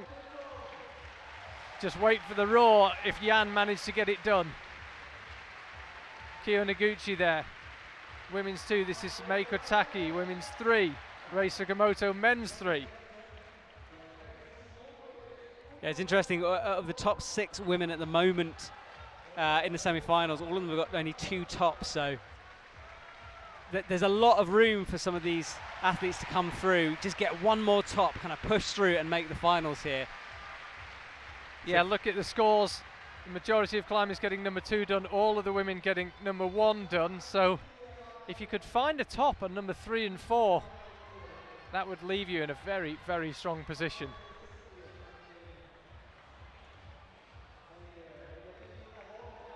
Meiko Taki there, taking a pretty heavy fall, more than half the time remaining for these climbers. That's for Tabarito, top left of your screen, finding a top. So still we await a climber that can't top women's 1. You absolutely have to get that one done. There's Yannick. Men's 1, Jan Hoyer got it done. Traditionally felt not to be his strength, slab climbing, Jan Hoyer, but he worked very hard on it. And now he's not too shabby on the slabs. Akira Noguchi needed that, women's 2. Top for her on both of the first 2 boulders. Alexander Averdunk getting a lot of encouragement from the German crowd. Kami somehow found a way of getting his feet in play. Another heartbreaker on men's 2. Somebody's got to latch that hole, haven't they? Akira Noguchi's just come into the backstage area, which we've got a good view of here. It looks absolutely in the zone. Tomoe Narasaki, meanwhile, I'm just looking across, is sitting with Rei Sugimoto, comparing notes, and looks incredibly relaxed. You said it earlier, Matt, when he walked past. He looks relaxed, he's smiling, he's laughing. Yeah, he seems in great form, but interesting, so is Yerne. You know, I talked to him yesterday, and we'll talk about it more when he comes on, but Yerne is very chilled out. He's just here to have a good time and kind of just do his best. So it's nice to see both of them clearly in a good place to climb. So hopefully we're going to see a bit of a finals battle if they can get through this very difficult semi-finals round. Meiko Taki just missing out on women's 3. Yeah, Yerne, surely there's a bit of downplaying on his part, but he has done a remarkable job all season of seemingly not being too stressed about the whole overall title. Hopefully he can keep that up, and as you say, we get a good battle. This is Teisei Ishimatsu on number 4. I refuse to call this problem a bouldering problem. It's a route. There should be a clip midway. It's very, very long for a boulder problem.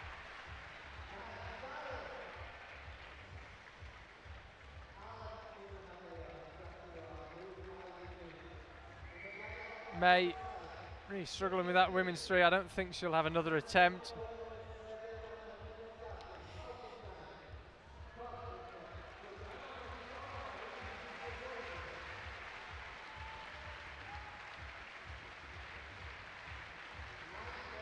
So Yannick, 7 seconds to go. He wasn't going to make the top of that. Blows out his cheeks. That will be a bit frustrating for him. He wants to come out on men's 1 and start his competition, especially in front of his home crowd, with a sort of a running start. So he's going to have to go away and reassess that a little bit now. So how's that for a strong pairing out onto the first boulders? It's Kokora Fuji and Petra Klingler. Petra Klingler, the reigning world champion. She's got 1 month left before she'll need to earn the right again if she wants to be able to say that next year.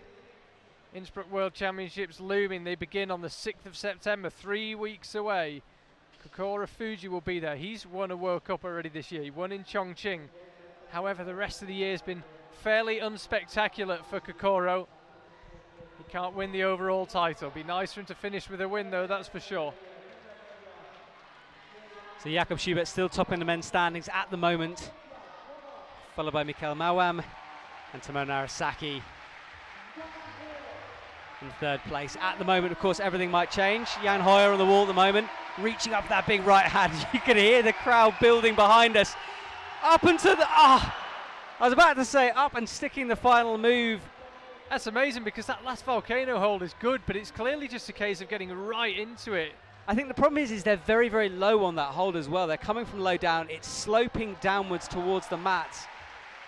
But that might be something that we see Jan improve on. He's got the reach for it, we know that, and that might be an advantage for him the second time through when he's worked out what to do. This could be absolutely crucial. This is Tomoe Narasaki on number 4. Tomoe up until now has got 2 tops 3 zones. Depending on attempts, I'm not sure how many attempts he's taken. He'd probably move into first place if he can find a top on that in relatively short order. He'd be 3 tops 4 zones, which is what Jakob Schubert's got. Kokoro now finds a method, dabs a hand out left onto the orange volume, and I think he's about to claim a top. If he can get himself in a comfortable position, he can. Yeah, interesting for Tomoe in it here. He didn't climb men's 2. I think you could argue that he needs this top at the moment to definitely make that finals round. If he doesn't, it's going to get very interesting for him. Here's Nanoko Kura, number 4. Tomoe. If he doesn't get it done, 2 tops 4 zones, will that be enough? It'll be pretty touch and go. Alexei Rubtsov. No problem onto the zone. And now just needs to find a way to move across to the top. Here's Katja on number 3. So as we look at the Munich wall, if you're a spectator, look at the wall. Boulders 1 and 2 are over on the right, 3 and 4 are over on the left. There is yet to be a top on the left-hand side of the wall in the women's competition. 3 and 4 not been topped. Yeah, Tomoe's got the zone on this problem. He's all right in that regard. But he really needs to find a topper. He's got 2 minutes. Top, I think, coming up for Petra. She's got 1 more move to go. She's got to come back to the right.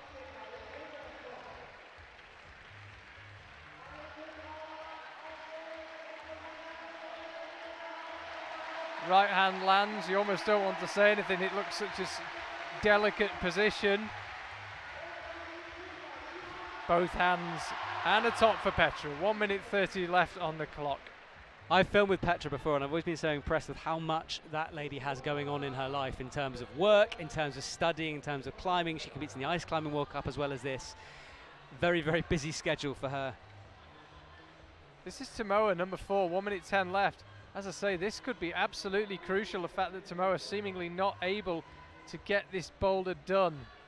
It's been done twice by Mikhail Mao and Jakob Schubert, but look at some of the names who are still to attempt it. Rei Sugimoto, Jan Hoyer, Yoshiyuki Ogata, Kokoro Fuji, Yerne Kruder, Gregor Vazonik. There's a lot of strong climbers to come, so if he can't find a top on it and others can, his bid for the overall title could be over when this semi-final finishes. Yeah, I think we're about to see his last attempt on this. It's a long problem. He's only got 40 seconds left. This is it for him. It comes down to this moment. Yeah, it could well do. He's going to finish his rotation in a very provisional 3rd place, which you have to say, as I say, with those names I just read out, unlikely to be enough. He will more than likely be getting bumped down the order. And Tomoe, with 20 seconds to go, is heartbreakingly close, and so is Jan Hoyer. So nobody yet found a top on men's 2, nobody yet found a top on women's 3 and women's 4. Tomoe comes off and still smiling, still looking pretty relaxed about the whole thing. Either that is just amazing sports psychology on his part, an ability to detach, or he's not aware of the scores, one of the two. I mean, you could look at this two ways, really, couldn't you? You could look at it that he might have just blown this, or he knows how hard those problems are, and if he can't climb them, then I know we've got some big names coming up, but are they going to struggle in a similar way? I mean, Tomoa's second, he's one of the best. It's just so hard to tell, isn't it? We said we weren't going to speculate, and we're speculating wildly at this stage, but yeah, who knows? Yuki Hada now, number 1, Katerina Kiprianova, climbing on women's 1. I think that's Futaba Ito in the background. You can see just on the left of your shot on women's 2. She's already been in a senior bouldering final this year in Hachioji. She was 6th. Here she is.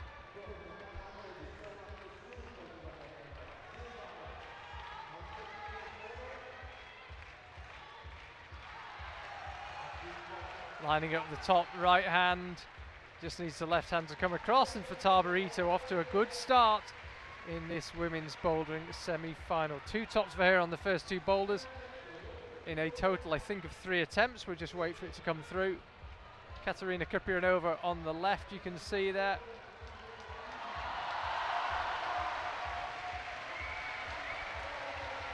And I think she is successfully finding a top. Yes, she is.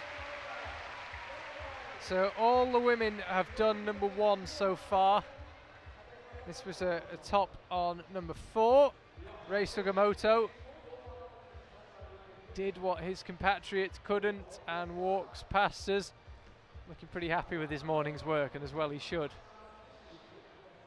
Yeah, we're just waiting for the results to come through to see what happens in regards to his overall standings.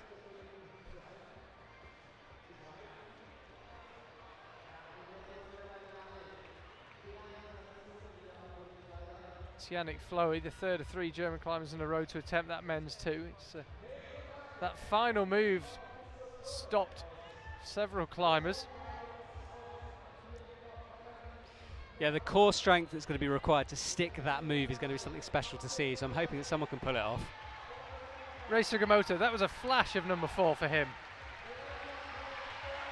Not too shabby. Akira Noguchi now on the left. Yeah, Alexander Avadunk on the left. On the right, sorry. With that flash from Ray, he's pushed Tomoa down 1 place, so Tomoa's now in 4th. Top on number 3 for Alexander. Meiko Taki now, left-hand end of the Munich wall. She's got 2 minutes of her semi-final left.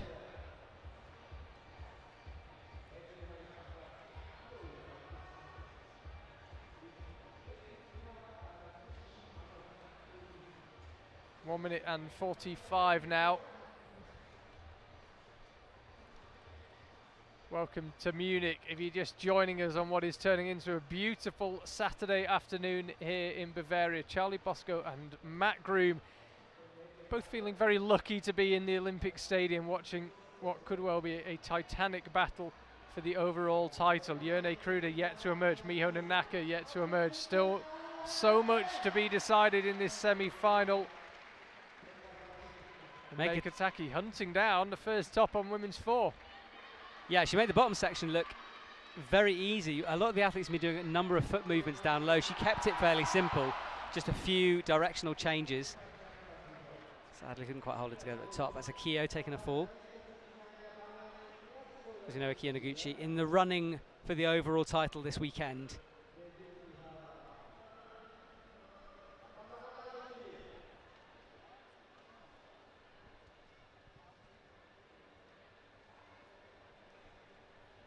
Alexei Rubtsov's just walked past us now, waking his way up the steps, ready to go again.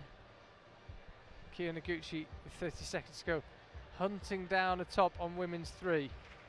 It would be the first one. Crowd getting behind her now. They haven't seen anybody been able to do this boulder. Gets a heel hook in, using that amazing mobility of hers. And looked like she slightly snatched at the move, but she won't get it done, sadly. And Meiko Taki perhaps defining optimism here, pulling on again for an attempt. She's already got the zone, of course, so that was an attempt for the top. There is Alexei Rubtsov. Katja Kadic walks out as well. Kajic climbing well so far, currently in 3rd position. She manages to top this final boulder. It's going to put her in a very strong position, potentially getting her into this final. There's Yoshiyuki Ogata, the Japanese all-rounder. Is there anything he can't do? Jessie Piltz, meanwhile, World Cup winner already this year. Stood on the lead podium 10 times, and then on the 11th she stood on top of one. She's out in a Boulder World Cup semi-final. Tell you what, the stars that are on the mat right now, right this second, competing out there, I mean, truly some of the best in the world, the best in our sport, battling out in Munich for the final Boulder World Cup of the season. What a place to be. This is Kokoro Fuji on men's 2. I think Kokoro can do this boulder. I'm going to put it out there now. I think he can. Yeah, I know. I looked at you then aghast. I mean, but he's tall, he's powerful, he's good at dynamic moves. I think he could find a way. If he can get himself lined up for that top move, I think he can get it done. Here's Jessie Piltz. Just saying, Jessie swung into our vision there, making that dyno look easy. It's the kind of move we see her do quite. Oh, she's dropped the top. Now that's interesting, because we were saying once you've got that dyno, it's pretty much done. But Jessie just not comfortable in that final reach through. Yeah, that's interesting. Mao Nakamura was the only climber to get the zone and then not turn it into a top, and then she topped it on her next go. Nerves for Jessie, do you think, early on here? I wouldn't have thought so, no. I think enjoying the whole experience, and just a small error. We didn't really have the best angle on it, but no, I think she'll be pretty relaxed.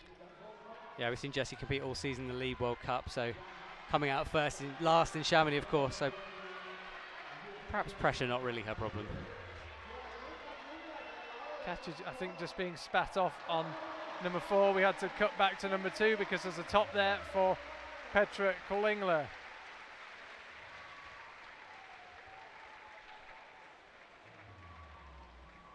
Kajic didn't get it done on number 4. Jessie pulling back on now, having another go.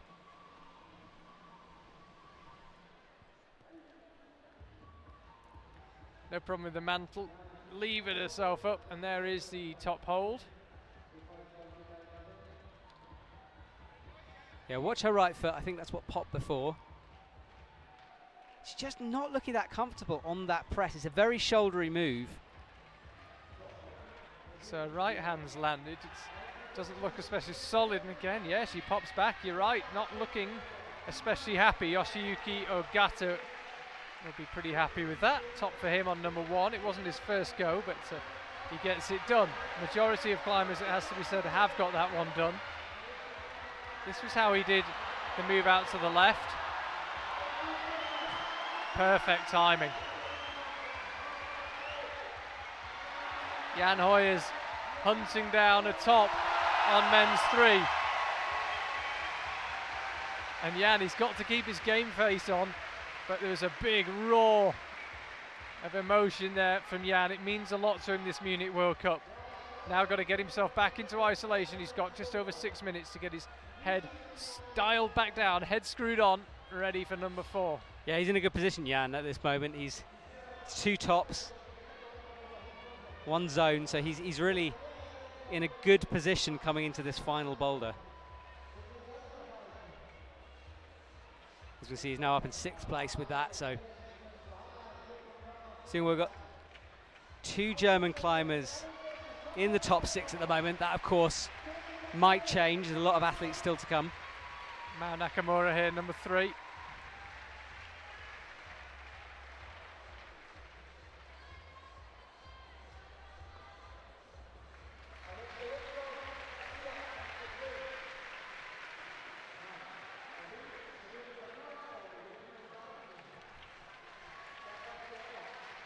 This is Kokoro Fuji. Oh, that's a really awkward looking fall on men's 2. Doesn't fancy another go. Kajic ditto. Alexei Rubtsov on number 4, ditto. Now Jessie Piltz needs to find a top here. This is crucial for Jessie if she wants to make it into the final. Every other female climber has found a top. Jessie, the first climber not to get that one done. Yeah, a very, very specific move that, as I said before, that left shoulder press. Unless you've got the power to do that, it's just going to be impossible for you. There isn't a huge amount of technique you can pull out of the bag on that move. You just got to be able to push that left shoulder down and rock all the way over. Keita Watabe now looking at men's problem 1. Been climbed in a variety of styles.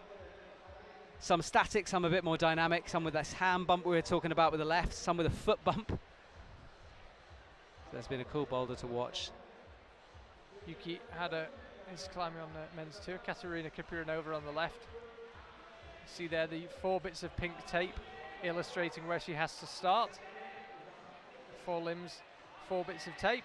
You can choose how you do it, of course, but it'd be pretty impressive if she started that one with her hands below her feet. The men's 3 still not being topped by any. Oh, sorry, I'm looking at the wrong piece of paper. Men's 2. Men's 2, apologies, but men's 2 still not being topped by anyone. This is Futaba. She got off to a cracking start. 2 tops for her.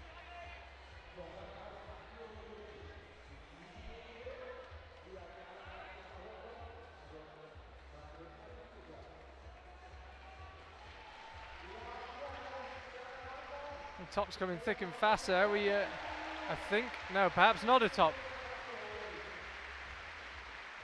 Yeah, it was a top for Keita Watabe. We just got across as he came down. He had topped it. So we see Francis Fanny Gibert there. Talked to her yesterday in the qualifications. Enjoying the Munich atmosphere. Enjoying the boulders as well. She reckons they've been very well set so far. Katerina Kiprianova top for her on number 2. Already been a finalist this year. Actually ended up losing control, but she already had been awarded the top and had been deemed to have control. So just popped off at the end there. Yuki Hada on men's 2. Still not found a way. Futaba Ito, I have to say, would imagine almost guarantee herself a place in the final if she could find a way on this women's 3. Nobody else has got it. Majority of climbers have had the zone, couple missing out on the zone, but generally climbers have got the zone. But if she could find a top, that would have put her 3 tops. No one else has managed that yet so far on the women's side. Yeah, she's going for that high heel hook method on the right hand side. Seen a few athletes just going for the pure dyno. Alexi backstage here in the athletes area on one of those rollerball things, doing some very aggressive rolling, trying to sort a little kink out in his back, I'd imagine. Pretty physical, these men's problems, as we can see on our screen right now. This long right toe hook move takes a moment, reaches out to that right. Alexander in front of his home crowd, looking strong. And you can sense now the crowd, knowing that it's near, just takes a fall. Futaba now on the zone, yeah, heading up that big jump out to the right. Yeah, with a minute 30 to go, she's not looking like she's going to unlock this anytime soon, so it's going to be a huge effort to stick that jug.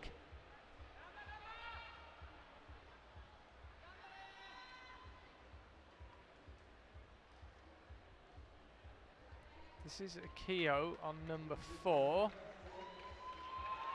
Only 2 tops for her on the first 3 boulders, but there's no shame in that because no one else has done any better. Akio just stabbing around with that left foot, trying to find a home for it. Futaba, who's already claimed the zone, already been on the zone multiple times, obviously feels she can get this one done on number 3 because she keeps giving it multiple attempts, and it's just that jump that's proving so problematic. Yeah, she changed her method then. She was using the heel hook, decided on the jump, and it must look tempting because that jug is massive. Here's Yannick Floe, men's 3.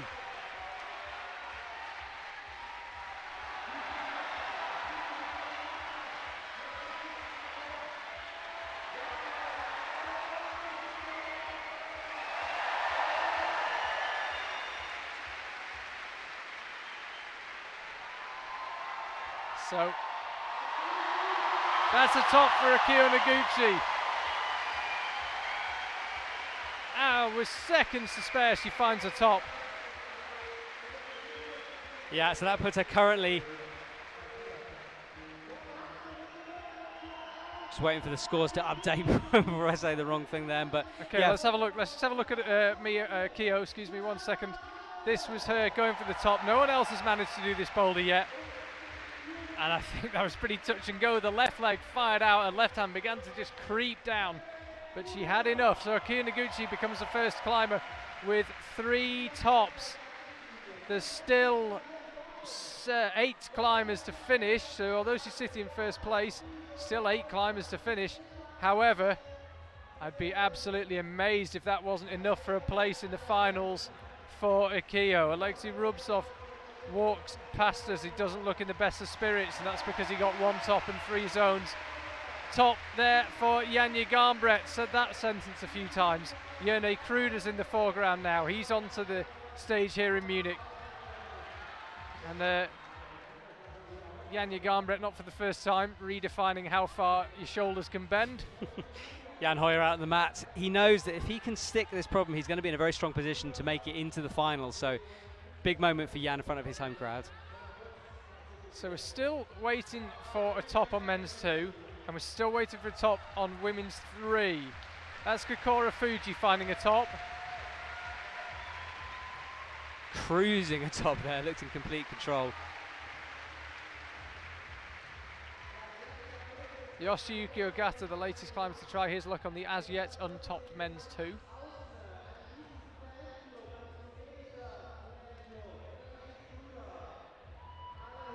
Mao Nakamura is on women's 4. Jan Hoy is on men's 4. Now if he can get this done, 3 tops, 4 zones, it'll be an immensely strong position. Jakob Schubert, who climbed 2nd in the semi-final, having qualified 19th, got that score and is still at the top of the rankings. Nobody yet displaced him.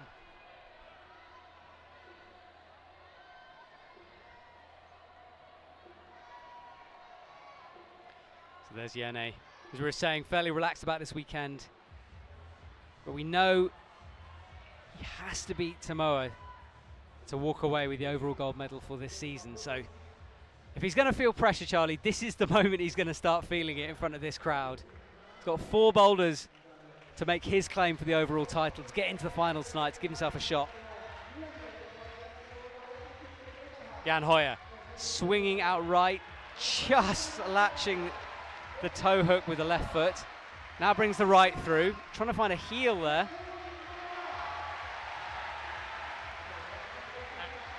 German crowd absolutely loving this from Jan Hoyer. It's been top 3 times this boulder. Jakob Schubert, Mikhail Mao, Ray Sugimoto. Can Jan Hoyer add his name to the list? With 2 minutes to go, he hasn't. Jerne Kruder needs this boulder. He's got the method this time.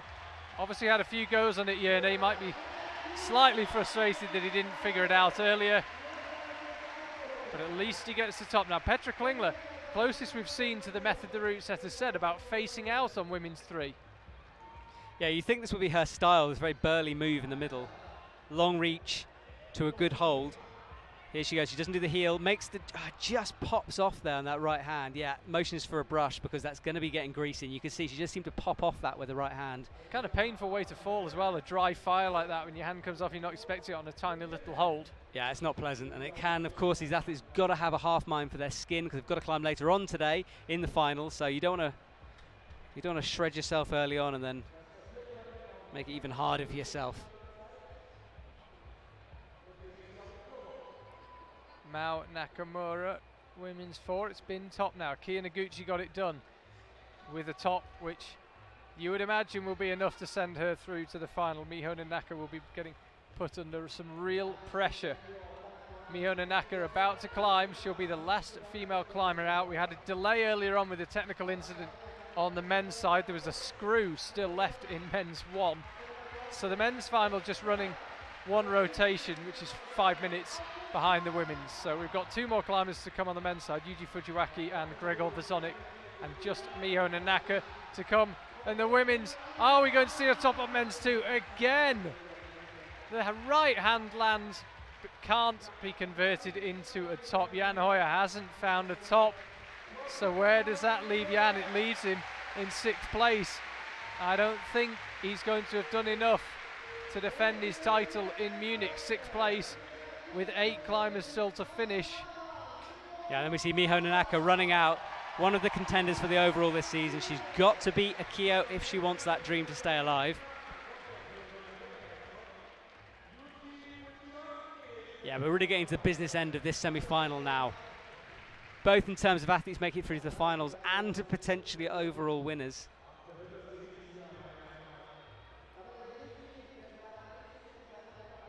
Yuji Fujiwaki there, starting off his semi-final.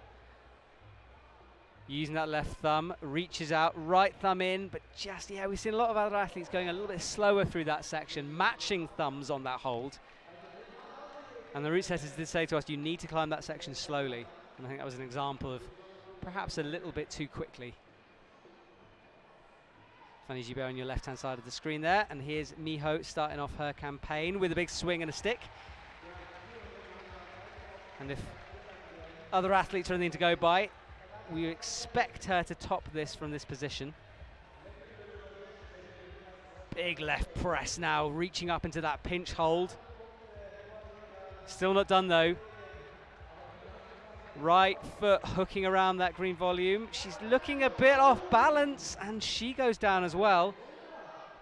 Different position from Jessie, who we saw struggle on the push. Miho just couldn't quite match, and there's Fanny Gibert on her way to a top of women's 2, you'd imagine at this point. Fanny Gibert, yeah, top of number 2. Akira Noguchi is right next to us here in the commentary box. I'm pretty sure she's done enough to be in the final. She's done what she needs to do. And I have to say, it doesn't look especially tired. A few of the climbers have come off drenched in sweat, panting hard. Kyo looks pretty nonchalant. Yeah, lots of support for the Japanese climbing and their team here today.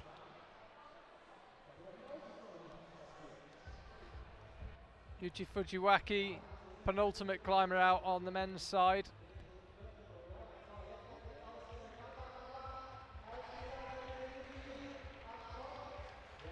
Top for him, so just Gregor Vezonik to come.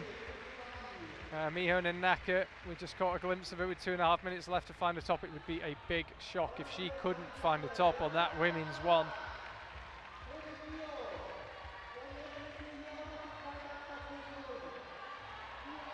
So a similar method, hooking her right foot around. That'll be enough for Miho.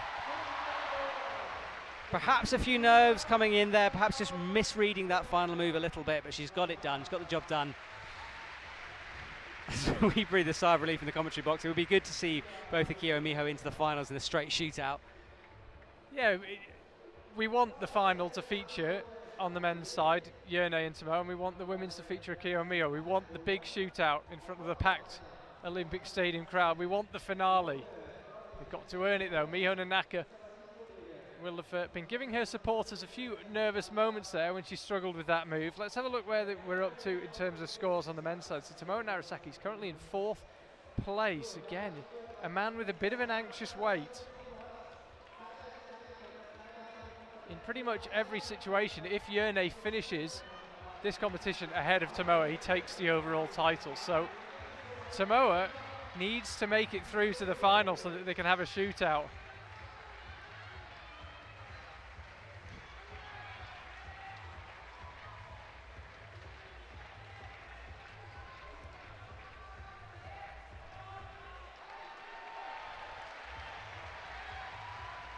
This is Yannick Floey, 3rd of 3 German climbers in a row. On number 4. No more German climbers to be out on the Munich stage once this is over for Yannick Floey. 50 seconds left for him to find Samia Katerina Kiprianova. You can see in the background there on women's 3. She's up to the zone. Can she find a way on this jump? Got to be accurate, got to be powerful, and you've got to stop your body rotating out to the right like that. She already had the zone.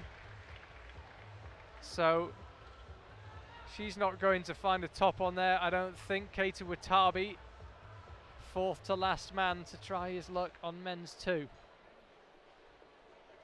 It's getting very, very tense here. I would say of the main contenders, Akira Noguchi probably the only one who's quite relaxed now. She's almost certainly done enough to progress to the final. Tomoe Narasaki pretty nervous. Yone Kruda and Miho Nanaka just getting started. And we saw Futaba Ito, I think, just topping number 4. There she is. Let's have another look at it. So the clock is live, but this is a replay. I think that was a flash, wasn't it? Yeah, it was right at the end of her attempt, so I'd be surprised. Oh, sorry. Ignore me. I'll just be quiet over it. You can see how much that meant to her, though. Really, really good achievement. Yoshiyuki Ogata is now on number 3. Futaba Ito just run off the stage. First person she's run into is Akira Noguchi. Probably imagine the conversation went, I just did number 4. So did I. Did you hear the scream then? Hopefully, maybe listening at home, you would have picked that up. It was the two of them. Lovely moment to witness that.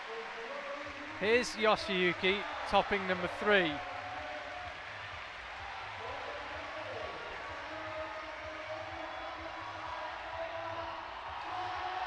And I believe Yanya Gambret topped number 2. You will not be immensely surprised to hear. Jessie Piltz on number 3. This was Yanya, number 2. Yerne is currently trying number 2 now. If he could get number 2 done, wow, what a position that would put him in. Yeah, there she goes, topping it out, matching in, made it look very, very easy for Yanya, as we've said before. I mean, we're talking a lot about the overall title, understandably. It's on the line on both the men's and the women's side, but for the win, will many people bet against Yanya Gambret, the form she's been in leading? Yeah, I mean, yesterday she looked in total dominant control throughout the whole day. Jessie now. Left toe hook to steady herself, goes to the zone, gets it this time. And what's she going to do here? Is she going to use her power, or is she going to get this right heel hook? She decides for the jump and almost sticks it. You can see she just peeled out to the right. This is Petra Klingler. We're going to see another top on women's 4. She's got to find a position from which to move up, and then even then it's a pretty delicate last move.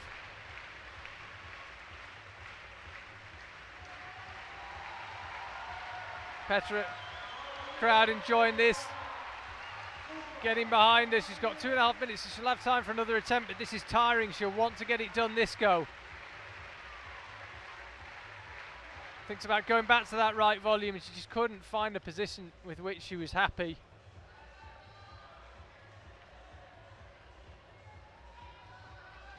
So Jessie Piltz on her way up again on the right-hand side of your screen. Kokoro Fuji on this longer problem. We saw Jakob Schubert come off this. I've never seen a man so pumped in my life. The veins on his arm after completing this problem. Yeah, it's a good job he's a decent lead climber. He had a lot of moves to do.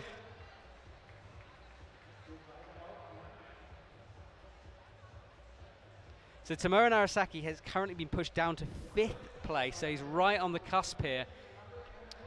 I have to say, I think Tamoa may not have done enough. He really could have done with the 3rd top. I mean, if he just got number 4 done, you'd think he'd be in. Yeah, he's currently in. He's currently in 5th place, but doesn't look very promising for him. Now, if Yerne Kruder can do number 2, he's got 1:20 left. That would be an immense result for him. Nobody else has managed to do it. Yerne giving this one all he's got. He's the 3rd to last climber to attempt it. Can we see a top? Yes, we can. Yerne Kruder tops number 2. Finally, someone cracks number 2, and it's the man in the lead in the overall standings. What a reaction from Yerne there. Going crazy on top of the wall, and the crowd is still going crazy, and you can hear the crowd loving every second of it as he walks off. Petra Klingler on the last couple of moves. She looks back at the clock. She's got 36 seconds to go in the zone. Yeah, should be plenty of time. The problem is that last time she just couldn't quite figure out how to move, and I think a bit the same again. The problem is you adjust to try a different position. By the time you've realised you shouldn't have adjusted, you've fallen off. Yeah, a totally different method we saw from Petra there, and I think she's walking off, not looking particularly happy about that. And that brings the end to her semi-finals. So we're done with women's 1. boulder is all finished. And it was topped by everyone apart from Jessie Piltz. So Jessie with ground to make up. Yeah, she just walked back into the isolation area, kind of kicked off her shoes. She's looking frustrated at herself, as is Petra. Two athletes who we know are used to competing at the very top of their game, so it's got to be hard for them not to be on that top step.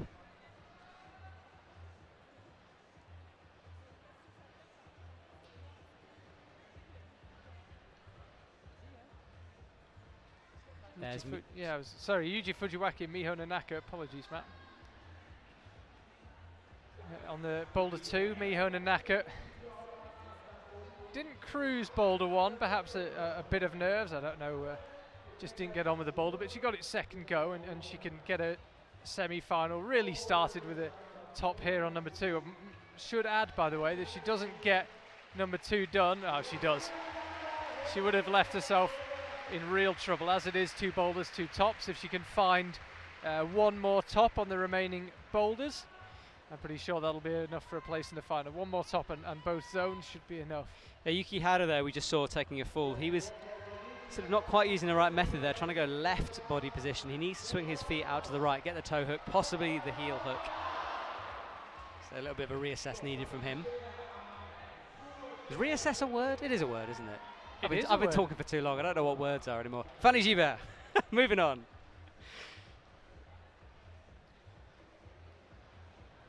Just having a think, trying to work out how to do that move. It's proved to be the stopping block in this women's competition so far. It's had an extraordinary season, Fanny Gibert. We mentioned it in our video at the top of the programme.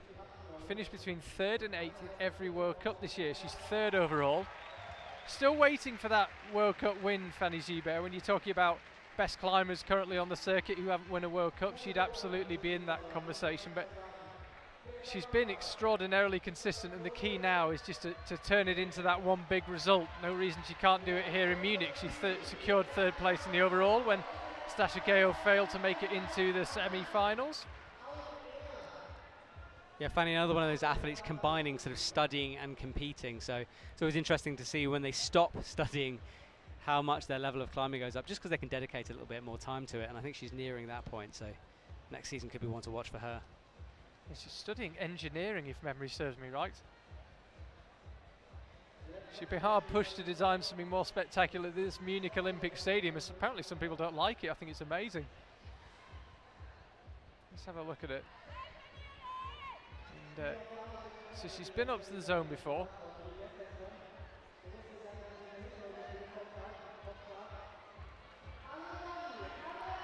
So she takes the jump, almost sticks it.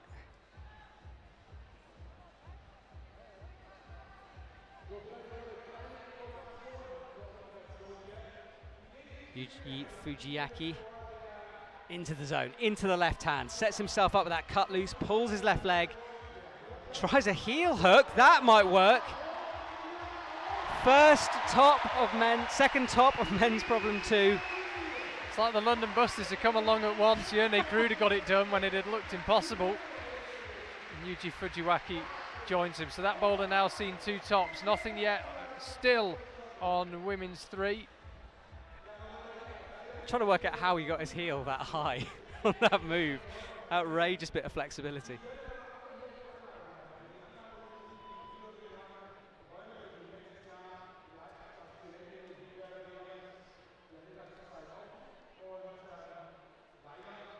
It's Yuki Hara and Ekaterina Kiprianova closest to the camera.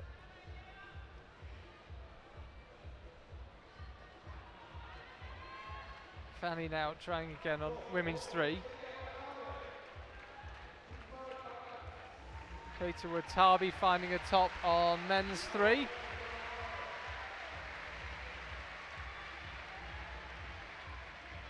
So Fanny sets herself up for this jump. She's using the heel hook this time. Looks more comfortable with that, but can't make it stick. It looks as if it should be slightly easier doing it that way, and you can kind of lever yourself out to the right rather than jumping out to the right. I think the problem is just the lack of friction on that left hold, because it's a long way right and you really have to push with that left, and if it goes for any reason you're off straight away.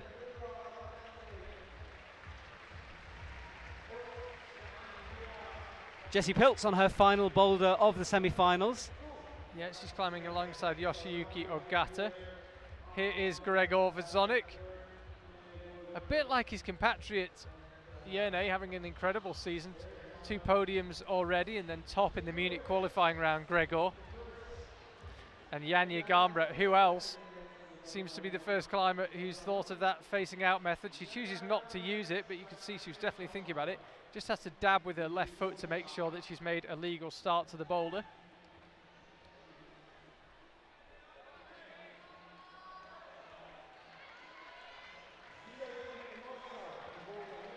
So matches the same way Fanny did on the right-hand side.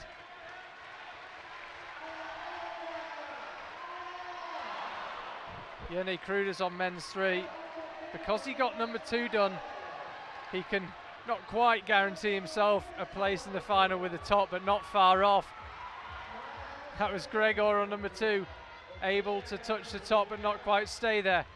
This is Yoshiyuki Ogata, men's 4, that's one way of doing it. Top for him.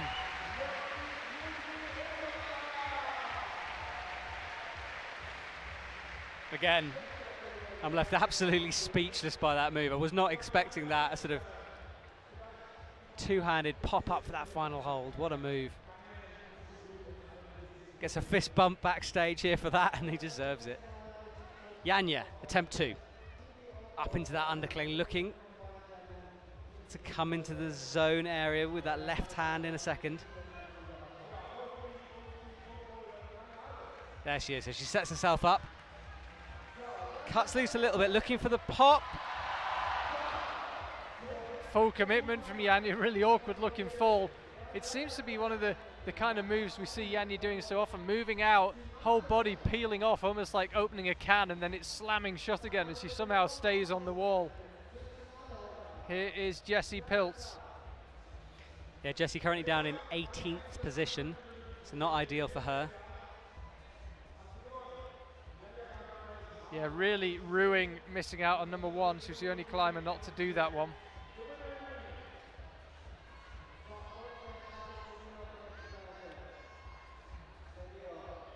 So Gregor, can he become the 3rd man to top number 2?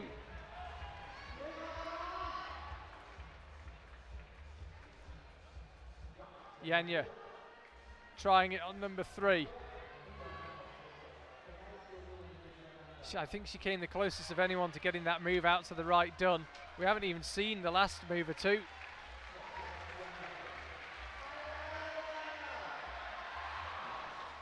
I feel like I'm on Samoa watch here, but he's now down to 6th position. So he's really on the cusp. This could be the moment where he loses out on that overall gold medal.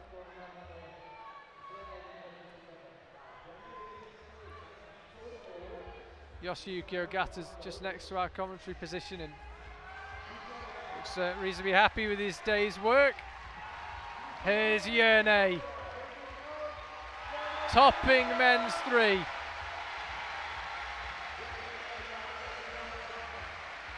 Now, by my calculations, that moves him into the final at the expense of Samoa. And Yawn Kruder may already have done enough.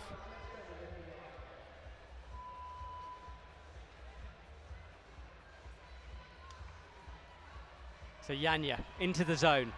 She's been so close to this move. You keep thinking she's going to hold it. Can't quite stick the swing. And again, just popping off. That's Gregor on number 2. Yeah, wouldn't make much of a poker player. It definitely tells you what he's thinking.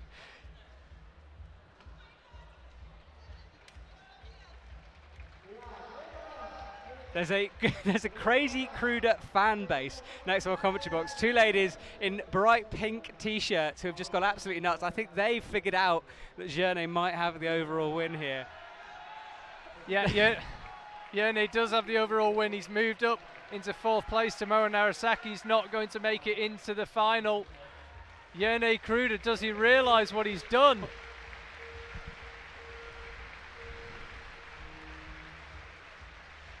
Yeah, he's backstage trying to compose himself right now.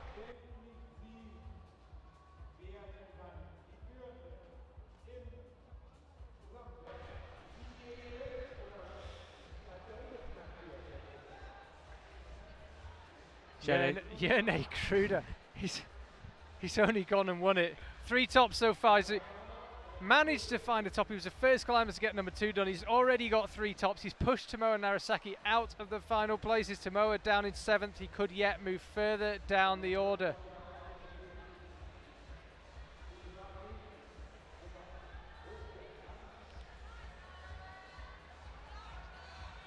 The heat is building here in Munich. The sun has come out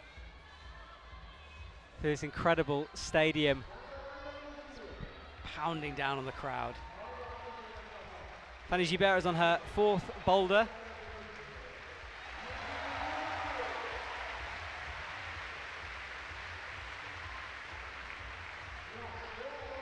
Fanny Gibert, 3rd in the overall standings. We've seen the men's overall standings decided here. Tomoa Narasaki's not going to progress to the final. Yawn Kruder is going to finish above him.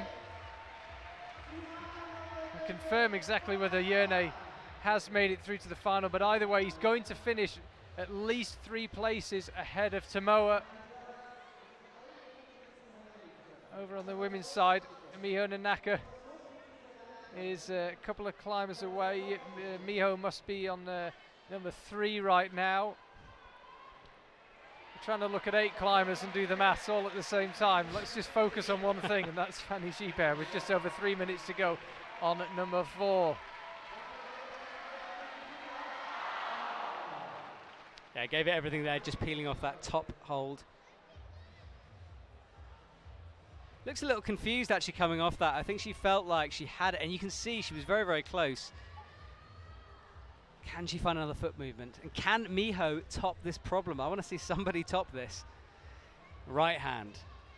Left toe hook, doesn't bother matching, straight into the zone, sets herself up.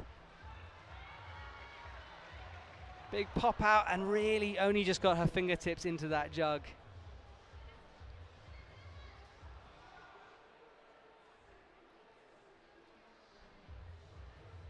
Here's Keita Watabe, 4th to last man. Yawn Kruder, the season champion, is going to be on boulder 4 next. Could he not only secure a place in the finals, but smash down the door to the finals? 4 tops on 4 boulders beckons if he can.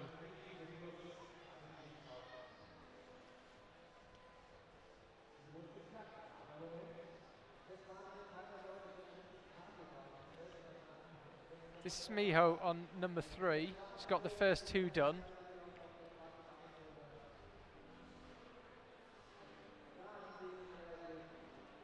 Yeah, she's currently down in 11th place, but of course that's... Well, a top of the boulder would almost certainly would put her into the final. No one's managed to do it, of course. So here she goes. Can she find a way to hold the swing? You don't need me to tell you anything, just listen to the Munich crowd. I'll just hold my microphone up. my whole body actually reacted there as she was swinging out. I was kind of doing the move as she was doing it. So close to pulling that back in. So she'll be under a bit of pressure on the final boulder, Miho Nanaka. She's been pretty clean so far. It'll get pretty tight though. It'll come down to attempts.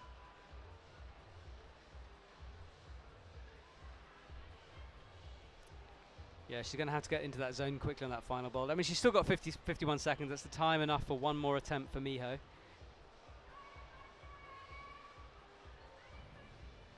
Chalk all the way up that right arm, you can see.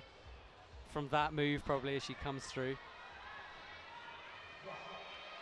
So, can she find a way? She's got 30 seconds to go. Oh, and we're not going to get any closer to that move. I'm pretty sure women's 3 is going to go on top. We might see Miho have another go. Here's Fanny Gibert slapping for the top and latching the top.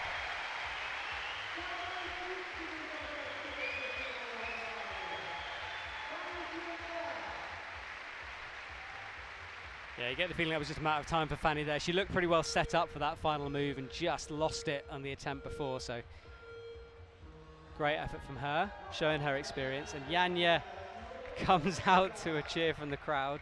Yanya flashed both of the first 2 boulders, then flashed the zone on the 3rd, but couldn't quite find the top. If she can find the top here, she'll go through into the final. And let's be honest, the public want to see Yawn Garnbret in front of 5,000 people going crazy in Munich.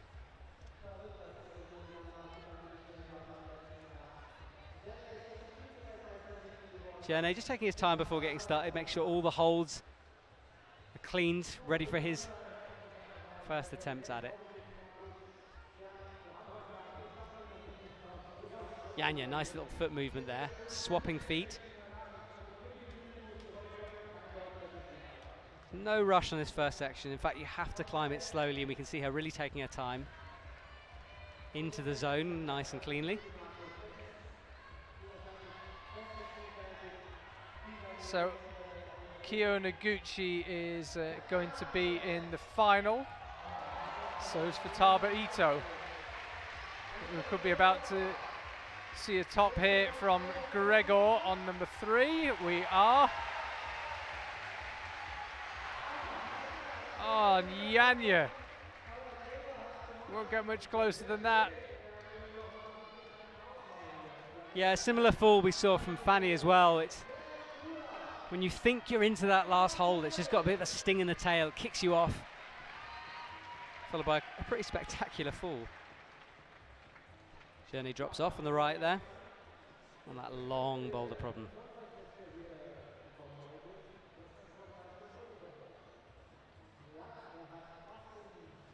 Yeah, asking the brushes to come on and do their bit. It's got just over 3 minutes to go. He may or may not be aware of what's going on in the overall standings. I think he'd be well advised to ignore the whole thing if he can.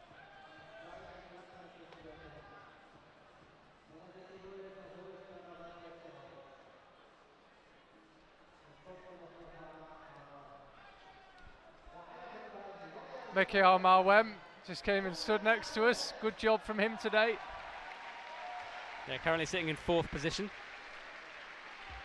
3 tops, all of them flashes. Didn't get the 4th zone though. Here's Yawn Garnbret. She won't drop that. And she's through. So that'll mean Yawn Garnbret, that'll be 3 tops, 4 zones. Enough to put her, as it stands, in the top 3. So she will climb tonight here in Munich. You never really doubted it, did you? Not really, not really. If I had money to put on it, I would have put it on her. There's the man of the hour, Jenny Kruder, having a little stretch, getting himself ready. Hope those aren't his climbing shoes. Nope, that's good, that's good. He would have needed them. I think he really wants his top. I mean, it would mean he'd not only almost certainly won this semi-final round, in inverted commas, it would mean he'd absolutely dominated it. Yeah, he's not the kind of athlete to think, you know what, I've done enough, I'm going to have a little rest here. He's going to give it everything on this final problem. I'm just nervous about Munich tonight. I hope there's been...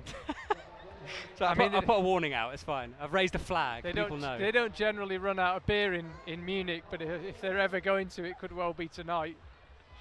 Hofbrauhaus at about midnight tonight could be pretty emotional.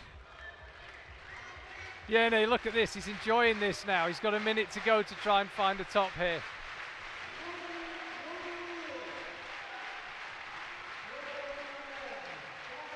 So now we'll begin to head out right. It's such a long boulder. We've said it so many times.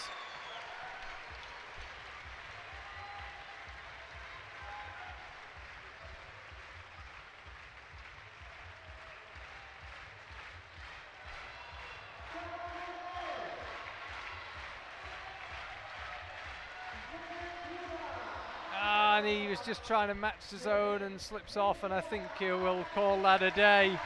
Yeah, I think he knows he's done enough. I think he knows it. I think he does. As you can see, so much emotion from him, and that's what's great about watching him climb. He wears his heart on his sleeve, he truly does, and the crowd very appreciative of his efforts.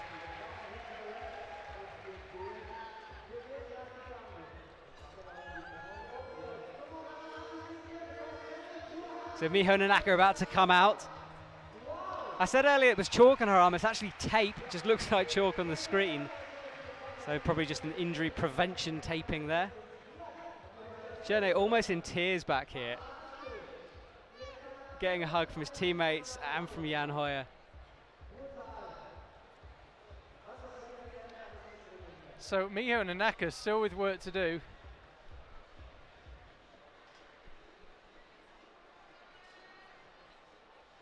Extraordinary scenes back here. Gregor Vazonik is also behind the wall, and he somehow got to find a way of keeping himself in his zone. He's got his headphones in to try and distance himself from the emotion of what's going on around him.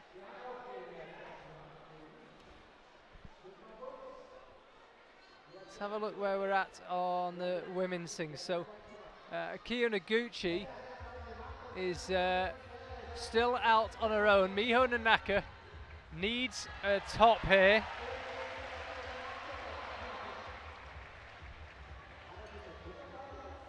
Miho Nanaka needs to find a top. Yeah, so she's taking her time through this section. Easily into the zone, of course, as you can see it tagged up on your screen.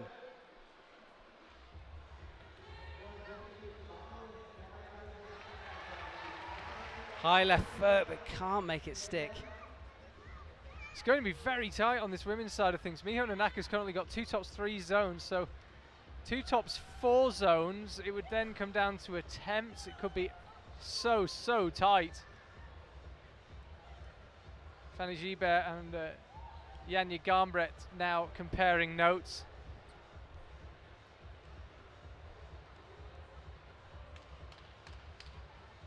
I've got to say, so far, this has been by far the most emotional World Cup I've ever seen. There's just, it's a lovely atmosphere to be part of. Part of it is this incredible audience and crowd that we've got here in Munich. But also these athletes giving it absolutely everything for us, laying it all on the line.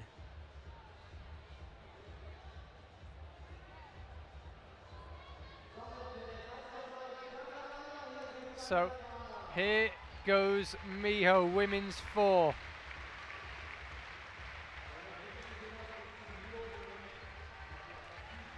Yuji Fujiwaki is on men's 4. There's a big crowd of people right next to us waiting to cheer on Yerne Kruder. Miho Nanaka could be about to claim her place in the final. She is going to claim her place in the final. So Miho Nanaka and Akira Noguchi will shoot it out this evening here in Munich.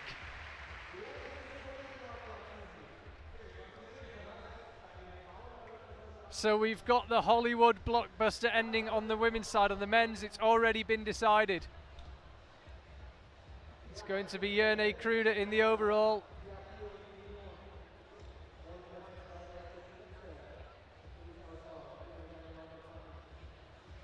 Yeah. Right. It's hard to know where to start, isn't Yeah, it? I So know, much has gone on this. Miho's just come back in. She's full of smiles now. She knows that she's given herself a chance for that overall come tonight. Oh, that's going to be tight. Miho and Akira, they've been neck and neck all season. And now they're going to have a run at each other in the final. This is Yuji Fujiwaki. He is already through to the final. Tomoe Narasaki's missed out. Jan Hoyer's missed out. Gregor Vazonik could move himself into the final with a top on the 4th boulder. So there's a lot still to be decided, but in the women's side it's going to be the shootout we hoped it would be, Miho and Akio. Yeah, if you've got plans for tonight and you're not watching this live stream, what are you doing? Cancel those plans. Get in front of a computer because things are going to get crazy here in Munich.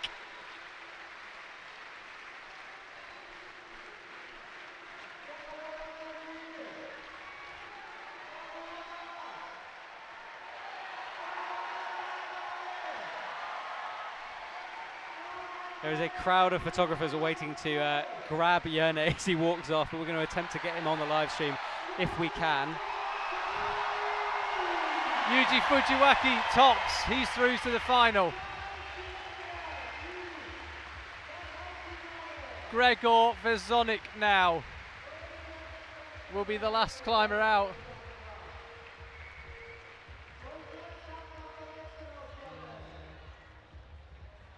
Well, there was all sorts of scenarios in which Yerne Kruder could have won or lost the overall title. He is going to win it. He did it with a boulder to spare here. That top of number 2 really did it for him, and now his compatriot Gregor Vezonik is about to climb.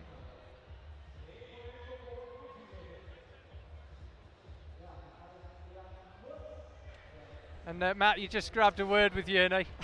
I've tried to anyway. He's been absolutely swamped by people. He's going to go and say hello to his family first, which is absolutely fair enough, I think. And then hopefully he's going to come and join us. He's getting mobbed right now anyway. Yeah, he definitely cast you aside in favour of hugging the family, and I'd have thought less of him if he didn't. This is an amazing moment for Yawn Kruder. His compatriot Gregor Vezonik is now on boulder 4. And he can climb his way into the final, Gregor, with a top. Yeah, he's looking strong here. Makes that match. We know that's the hard move, difficult to stick. Comes through. Oh, it'd be great to see a top from him now. So Gregor lining it up. Oh, so close. So close. 3.5 minutes to go.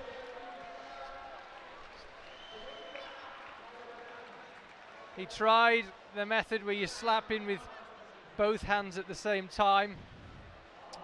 He's got 3 minutes to go.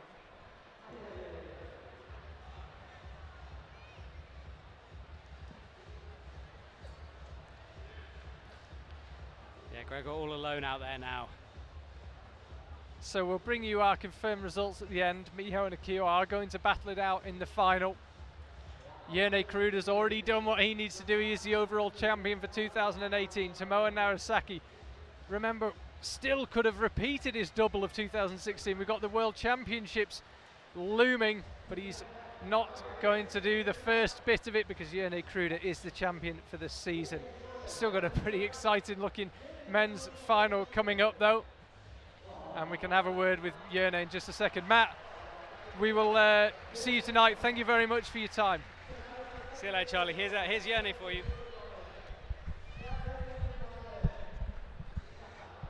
Yawn, I appreciate what an emotional moment this is for you, but can you possibly summarise what this feels like?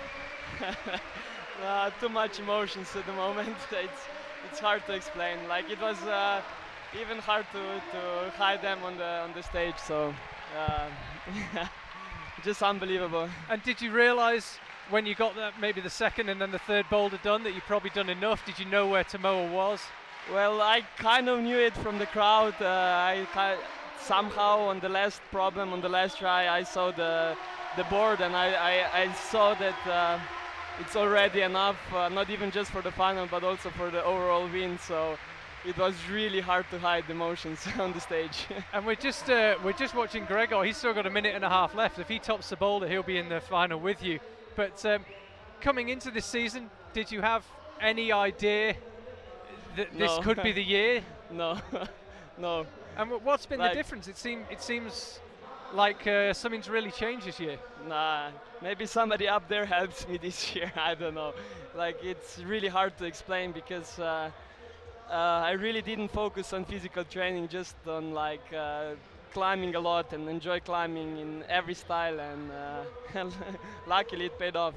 It did pay off. We'll just quickly look at the results. The final this evening: Yanya Gambret, Fanny Gibert, Miho Nanaka, Akira Noguchi, Katja Kalic, and Katerina Kiprianova. Futaba Ito narrowly misses out. Ditto Petra Klingler. Yeah, now it's it's hard to watch the females results, but my family just told me that we have 2 girls in the finals, and actually it was pretty nice to see them on the list for the finals. Yeah, well, let's have a look at the men's results. We're just waiting for yours to come up. But yeah, we appreciate your time. I know this is an emotional moment. There's a queue of people waiting to give you a hug. We have Eze inside the finals. Yeah, he did make it. Sorry, I was talking to Yawn, and Gregor did do what he needed to do with the zone. Yuji Fujiwaki, Yoshiyuki Gata, the man standing right next to me, Yawn Kruder, Jakob Schubert, Mikhail Mao, and Gregor Vezonik will be your final tonight. Tomoa Narasaki in 9th place misses out, and he misses out on the overall title. They're now starting the Krudy chant. What an afternoon here in Munich.